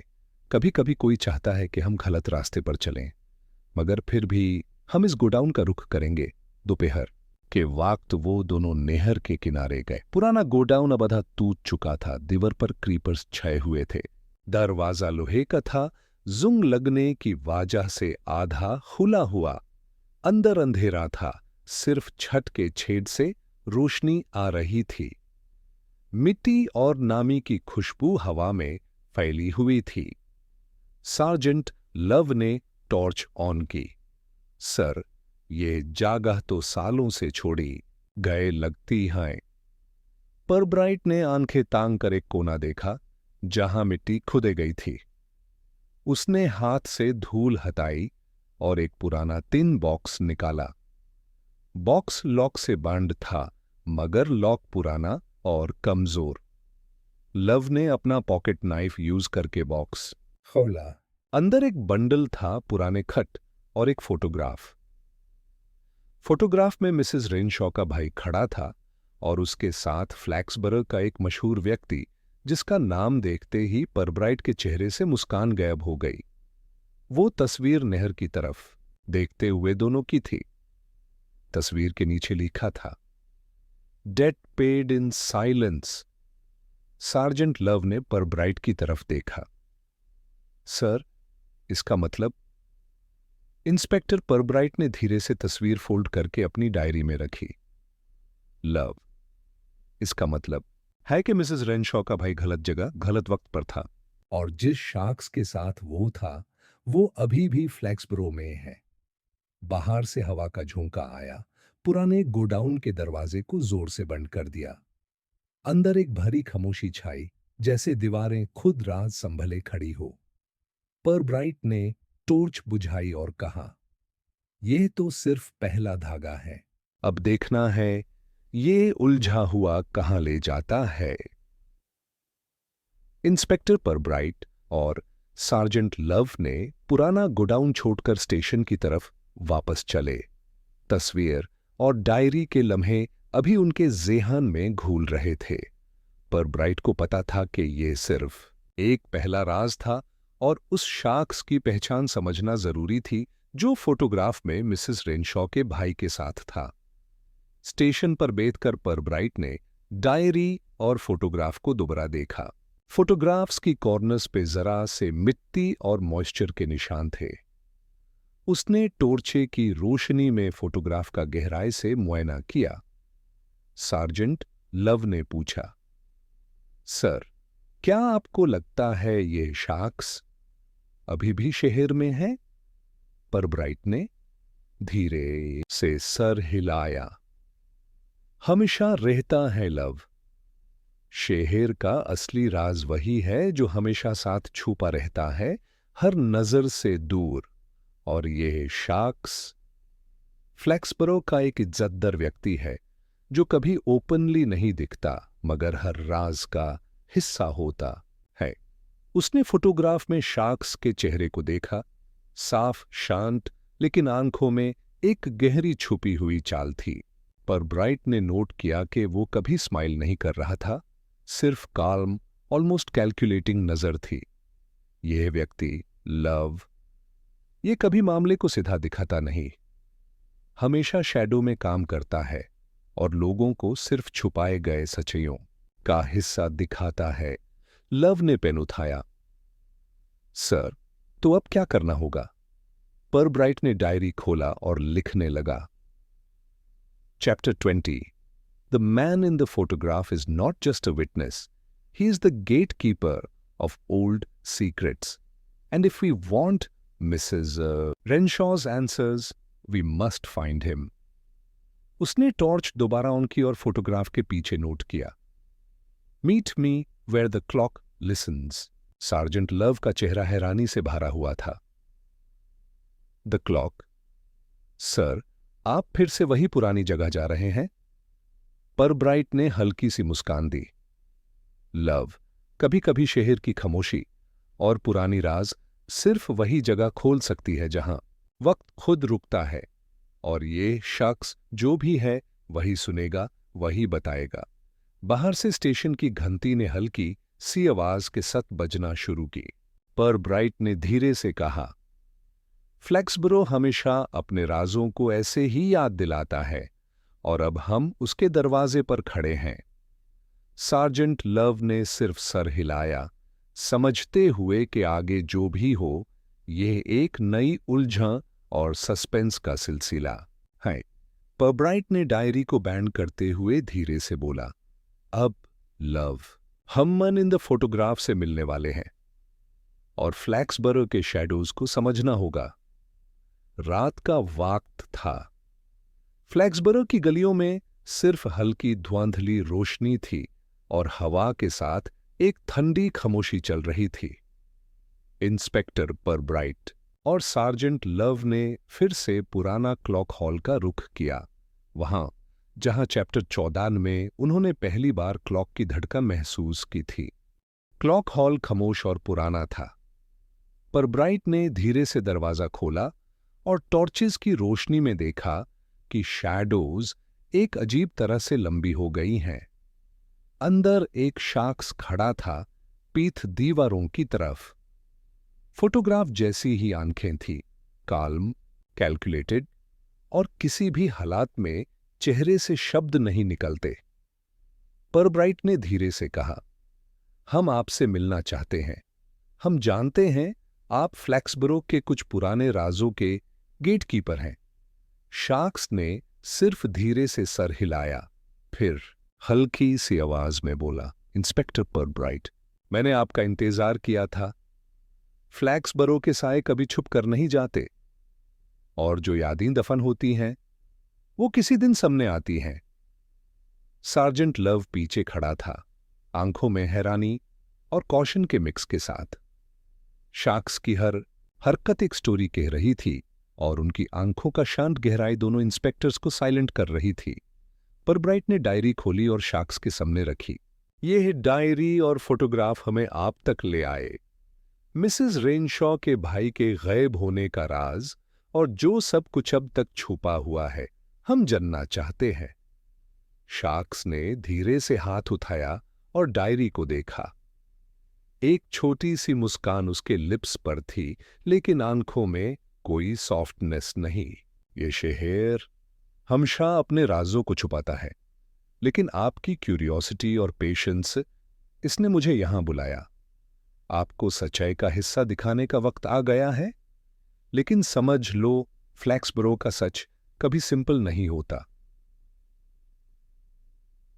परब्राइट ने सर हिलाया और धीरे से कहा, सिर्फ सिंपल नहीं लेकिन जरूरी है, मिसेस रेनशॉ के भाई के लिए और फ्लैक्सबरो के लिए। शार्क्स ने टॉर्चे को क्लॉक के सामने रखा और धीरे से बोला, फिर चलिए। सबसे पहला राज वही है जहां टाइम खुद रुकता है। देखना, महसूस करना और समझना, ये ही फ्लैक्सबरो सिखाता है। और फिर क्लॉक की घड़ी के रिदमिक पल्स के साथ परब्राइट और लव को लगने लगा जैसे हवा में ही कोई सब्टल विस्पर चल रहा हो। पुराने साए, पुरानी यादें और फ्लैक्सबरो की छुपी हुई कहानियां उनके चारों तरफ घूल रही हो। इंस्पेक्टर परब्राइट ने धीरे से डायरी बैंड की और सार्जेंट लव की तरफ देखा। ये सिर्फ शुरुआत है लव, फ्लैक्सबरो का असली राज अभी हमारे सामने है। क्लॉक हॉल में घंटी की हल्की सी धड़का चलती रही। हर टिक एक सीक्रेट की तरह सुनाई दे रहा था, जैसे समय खुद एक छुपी हुई कहानी बयान कर रहा हो। परब्राइट और लव ने गेटकीपर शार्क्स की आंखों में देखा, जो अब डायरी पर हाथ रखे खड़ा था। शार्क्स ने धीरे से कहा, यह डायरी सिर्फ शब्द नहीं, यह एक रास्ता है, और रास्ते पर चलने वाला ही सच तक पहुंचेगा। परब्राइट ने पूछा, रास्ता कहां जाता है? गेटकीपर ने अपनी पॉकेट से एक छोटी पुरानी की निकाली। वो की पीतल की थी, थोड़ी जुंग लगी, और उस पर एक छोटा सा चिन्ह बना था, एक मोथ पतंगा का। ये पहली की है। फ्लैक्सबरो के अंदर छुपी हुई जगह खोलती है। वहां वो लिखा है जो शहर के लोगों ने भूलना चाहा, लेकिन समय ने याद रखा। लव ने की को देखा और मुस्कान के साथ बोला, सर, यह बिल्कुल पुराने नॉवेल जैसा लग रहा है। एक की, एक सीक्रेट डोर और एक हिडन हिस्ट्री। परब्राइट ने की को अपने हाथ में लिया। उसका वजन नॉर्मल लग रहा था, लेकिन अंदर एक अजीब सी ठंडक थी, जैसा कि की खुद अपने अंदर एक मेमोरी संभाल के रखी हो। क्या ये मिसेस रेनशॉ के भाई से जुदा हुआ है? गेटकीपर ने सिर्फ इतना कहा, सब कुछ जुदा हुआ है, एक लाइफ, एक डेथ, एक शहर। ये कि आपको लाइब्रेरी के नीचे ले जाएगी, जहां सिर्फ वो ही जा सकता है जो सच के लिए तैयार हो। वहां जो मिलेगा वो आपको डिसाइड करने पे मजबूर करेगा कि फ्लैक्सबरो को बचाना है या उसका असली चेहरा दिखाना है। क्लॉक की आवाज और तेज हो गई। परब्राइट को लगा जैसे हवा ही उन्हें पुश कर रही हो कि वो अगला कदम उठाएं। लव ने डायरी उठाए और परब्राइट की तरफ देखा। सर, लगता है कल सुबह हमें लाइब्रेरी जाना होगा। परब्राइट ने हाँ में सर हिलाया। उसकी आंखों में पहली बार एक इमोशनल स्पार्क था, ड्यूटी के साथ एक पर्सनल सेंस ऑफ डेस्टिनी। फ्लैक्सबरो अपने राज कब तक छुपेगा?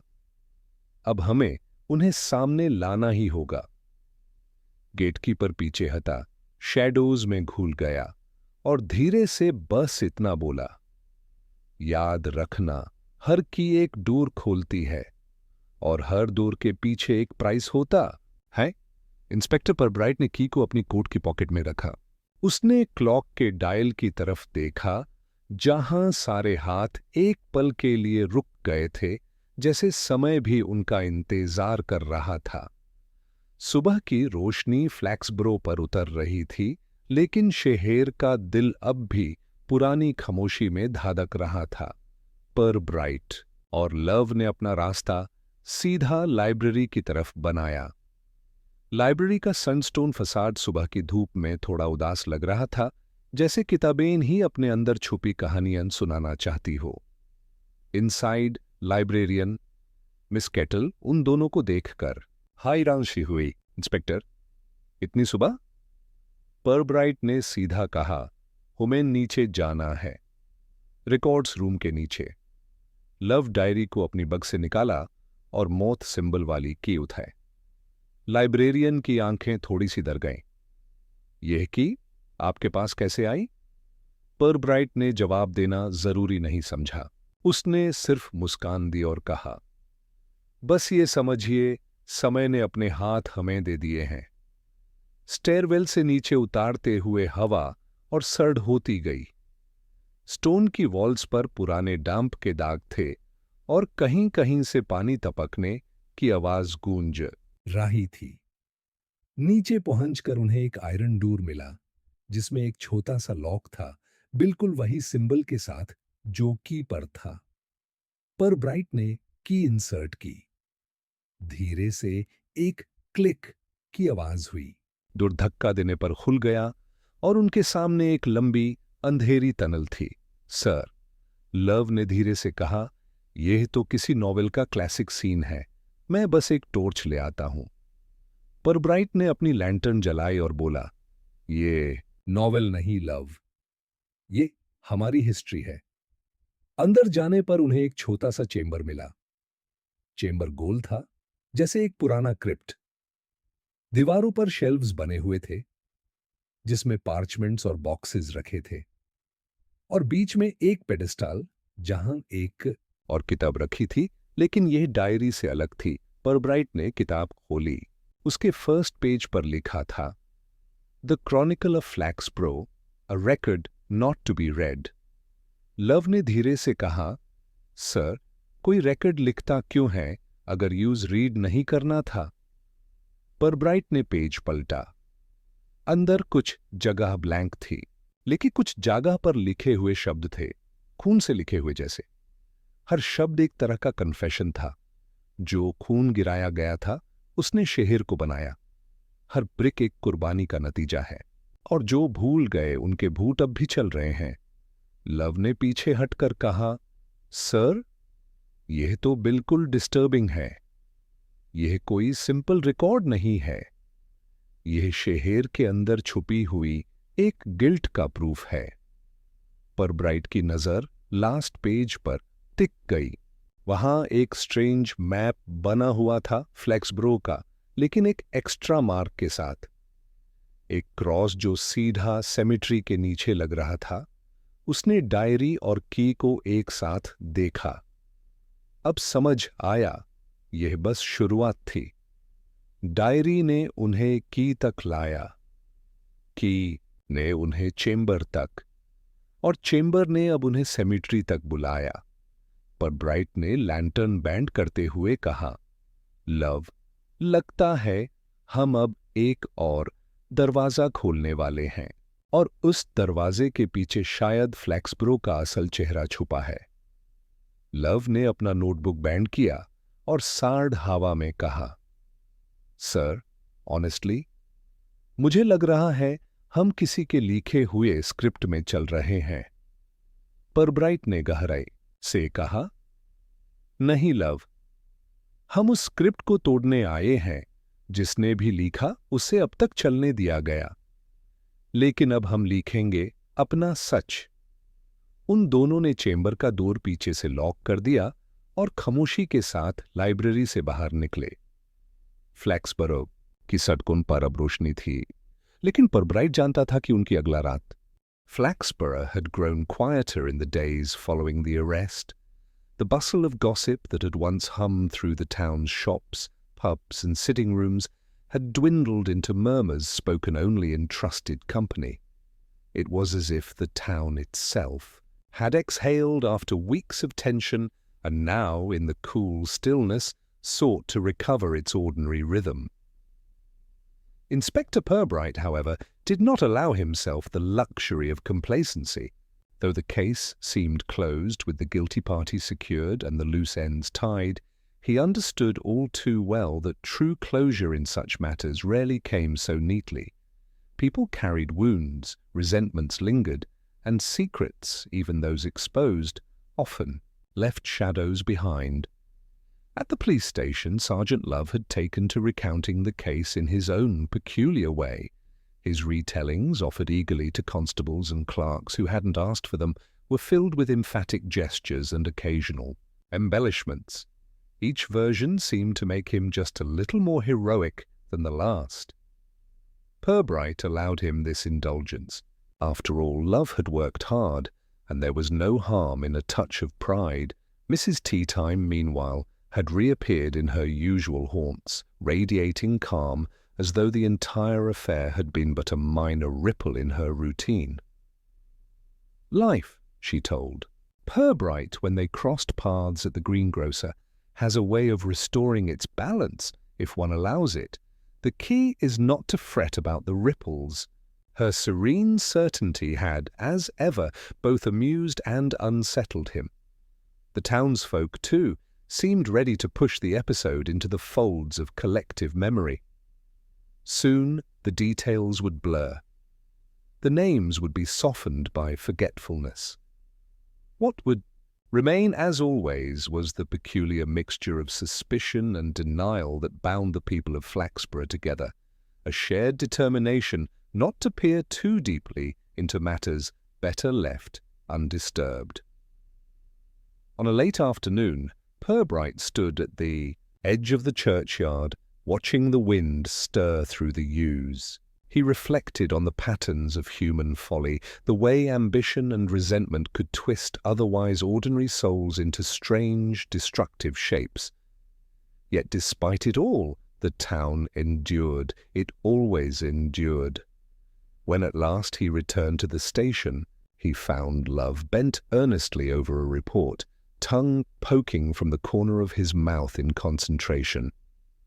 Pirbright smiled faintly, took his chair, and allowed himself the smallest moment of rest.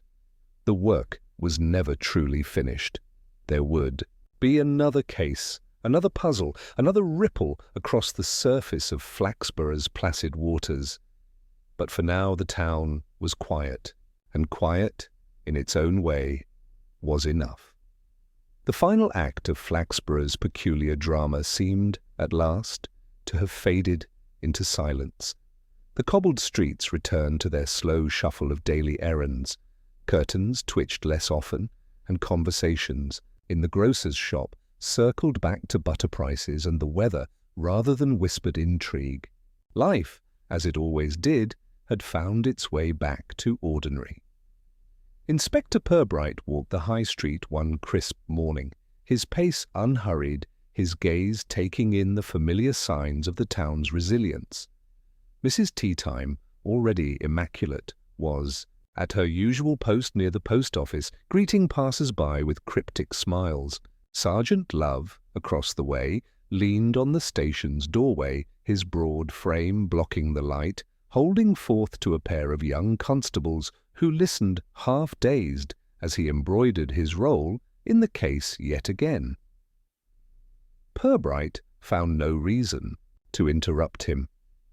Let Love have his audience, he thought. In the quiet ebb of duty, even a constable deserved the glow of self-importance. The inspector paused by the bridge over the narrow river that wound its lazy course around the town. The water moved steadily as it had for centuries, neither hurried by scandal nor slowed by grief. Watching its surface, Pirbright mused on the strange elasticity of memory in small towns, how quickly events of gravity shrank into anecdotes, softened by time, until they resembled little more than curiosities. The truth, sharp and uncomfortable, was always the first casualty of collective forgetting. Yet perhaps that was the town's way of surviving. Too much truth, after all, was a dangerous thing to carry for long. As the church bells tolled noon, Pirbright straightened, buttoned his coat, and turned back toward the station. He knew well enough that another call would come, some fresh tangle of human folly demanding patience and order. Flaxborough was too steeped in its own quiet eccentricities to stay idle for long. For now, though, there was peace, a brittle, ordinary peace, as fragile as porcelain, yet sufficient for those who lived beneath it. And in that moment, Inspector Pirbright allowed himself to believe it was enough. Flaxborough, for all its charm, was a place that never quite surrendered to stillness. Beneath its polished respectability there always lingered a faint hum, a whisper of things unsaid, of oddities too peculiar to be spoken aloud, yet too stubborn to vanish entirely. Inspector Pirbright felt that hum even on the gentlest evenings, such as this one. He stood outside the station door, gazing across the square as dusk folded itself carefully over the town. Lamps flickered to life, each one making its own small pool of amber, while the air carried the faint, comforting scent of coal smoke. A group of townsfolk passed by, their laughter spilling like birdsong. They offered nods of polite recognition, nothing more. To them, the inspector was simply part of the backdrop, a figure as enduring and inevitable as the church steeple or the marketplace clock. He did not mind. In fact, he found comfort in it. His work had always been to watch, to tend quietly to the fabric of order, never asking for applause. Sergeant Love ambled out to join him, chewing reflectively on a toffee, his pockets bulging with papers he clearly had no intention of filing tonight. He stood in companionable silence, his solid presence both comic and reassuring. Together they observed the square, its rhythms as familiar as the ticking of a mantel clock. "Strange thing, sir," Love said after a while. "How folk just carry on after all that's happened. You'd think the place would wear some sort of scar, but it doesn't. It just shrugs, I suppose." Pirbright gave a faint smile. "That is Flaxborough's gift, Love. It doesn't heal by forgetting, but by folding mischief into its character. By the time you notice the scar, it looks very much like a wrinkle, and no one minds wrinkles. They're part of living," Love grunted, half understanding, and returned to his toffee. The inspector let the words drift into the evening. The square, the church, the river beyond, all seemed to breathe together, as though the town itself were alive, patient and untroubled by human complications. And perhaps it was. Flaxborough had survived far more than a single scandal, and it would outlast many more, its whispers forever woven into the quiet tapestry of English life. With that thought, Pirbright turned back toward the station, the faintest trace of a smile playing at the edges of his lips. The last whisper of Flaxborough would never truly end. It would simply wait for the next ear inclined to hear it. The town of Flaxborough had settled into its evening rhythm, the sort of quiet that felt deliberate, almost ritualistic. Street lamps cast soft, golden pools over the cobbles, their light reflecting in the occasional puddle left by an earlier drizzle. The air smelled faintly of baked bread, coal smoke, and the lingering damp of the riverbanks. Inspector Pirbright walked slowly along the high street, his hands tucked into his coat pockets. Each step echoed softly, a metronome keeping pace with his contemplative mood. He knew that beneath the calm, the town carried centuries of small secrets, whispered agreements, and carefully concealed curiosities. And though most of them would never resurface, He felt their presence, like the gentle vibration of a hidden harp string. Sergeant Love appeared beside him, whistling softly, as if testing whether the notes would disturb the tranquility. "Sir," he said, glancing up at the darkening sky, "Flaxborough has a funny way of making a mess look like nothing ever happened." Pirbright nodded. "Indeed, it is a town that thrives on continuity, not disruption. It doesn't mind shadows, it welcomes them, folds them into the narrative of its streets, its buildings, its people." They paused at the bridge overlooking the winding river. The water mirrored the last hues of twilight, rippling gently as a light breeze passed. Pirbright rested his hands on the railing and watched the reflections. It was in such moments he often felt the depth of the town, its quiet endurance, and the hidden tenderness that existed even among the complicated lives it contained. "Sometimes," Pirbright said softly, "I think the town speaks to those willing to listen, not in words, but in the hum of the streets, the tilt of a lamppost, the weight of a shadow. It teaches patience, observation, and understanding." Love listened in near silence. "Sir, do you think maybe one day the whispers will reach everyone? Or are they meant only for a few?"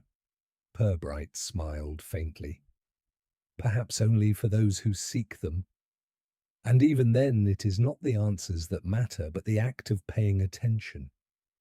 That is how Flaxborough lives, and that is how we remember." As the last light faded into night, the two men continued their walk back toward the station, feeling the gentle embrace of the town's rhythm, its enduring quiet, and the soft promise that life, even in mystery, could settle into peace. Night had fully embraced Flaxborough. The streets were quiet, the lamps burning low and steady, casting gentle shadows that stretched and curved like the memories of the town itself. Even the river seemed to move more softly, its current slow and knowing, carrying the whispered remnants of long-forgotten conversations. Inspector Pirbright stood once more on the bridge, alone now, save for the soft presence of Sergeant Love behind him. He took a slow, deliberate breath, letting the cool evening air fill his lungs. There was a sense of completion tonight, not of endings, but of quiet understanding. Every step, every case, every whisper in Flaxborough had led to this shared calm. He looked at the town, the familiar rooftops, the curling chimneys, the church steeple rising like a sentinel, and he felt an almost imperceptible smile lift the corners of his lips. The town was patient. It had absorbed chaos, disappointment, curiosity and fear, and yet it endured. It endured because it let each moment pass through, neither clinging too tightly nor letting go too hastily. Sergeant Love shifted his weight beside him, a faint grin on his face. "Sir, it's hard to imagine the town ever changing after everything." Pirbright shook his head gently. "It will change, Love, but slowly. Only in ways that matter, in ways that the town allows. And we move with it quietly, watching and learning. That is our duty, and in it, our peace." He paused, listening to the gentle hum of night, distant footsteps, the rustle of leaves, the whisper of the river. Even the wind seemed to murmur in a soft cadence, as if the town itself were telling him, yes, it is okay. As he finally turned to leave the bridge, Pirbright glanced back once more. Flaxborough's lights glimmered in the distance, steadfast and warm. He felt the invisible threads of memory and story that wove the town together, the silent connections that tied past and present, loss and hope, curiosity and understanding. Walking back toward the station, he allowed himself a thought he had rarely spoken aloud, that sometimes, in quiet observation and patient care, one could find not only truth, but a subtle, enduring comfort. And somewhere, he thought, Sergeant Love was still chewing that stubborn toffee, telling his story again, as if the town itself were listening. Pirbright smiled to himself, whispering softly into the night. "Thanks for spending this time with us. Sleep well. Everything's going to be okay, man." The lamps flickered once, a gentle exhale of light across the cobbles, and for Flaxborough, as always, the night settled in, calm, eternal, and patient. The night had deepened, and Flaxborough slept beneath a canopy of stars, their faint light reflecting on the rooftops and glimmering softly on the river. The town seemed wrapped in a blanket of quiet, a comforting hush that carried through the narrow streets and alleys. Even the most restless corners were still, as though the day's stories had finally settled. Inspector Pirbright walked slowly along the familiar lanes, lantern in hand. The soft glow illuminated the cobbles, revealing tiny patterns of wear left by countless footsteps over the years. Each stone seemed to carry a memory, a whisper of moments both ordinary and extraordinary, blending together in the slow rhythm of the town's life. Sergeant Love followed quietly, his usually boisterous energy softened by the night. For once, he spoke in whispers, commenting on the stars, the distant hoot of an owl, and the gentle rustle of leaves. "Sir," he said, "it's as if the town itself is breathing, waiting for something, or maybe just listening." Pirbright nodded. "Yes, love. Flaxborough listens. It holds its memories like a gentle echo. Every person, every event, every small kindness, it all resonates quietly, even if we never hear it directly." They reached the edge of the town near the old mill, where the river curved and the trees dipped low over the water. Here, the reflections shimmered like liquid silver.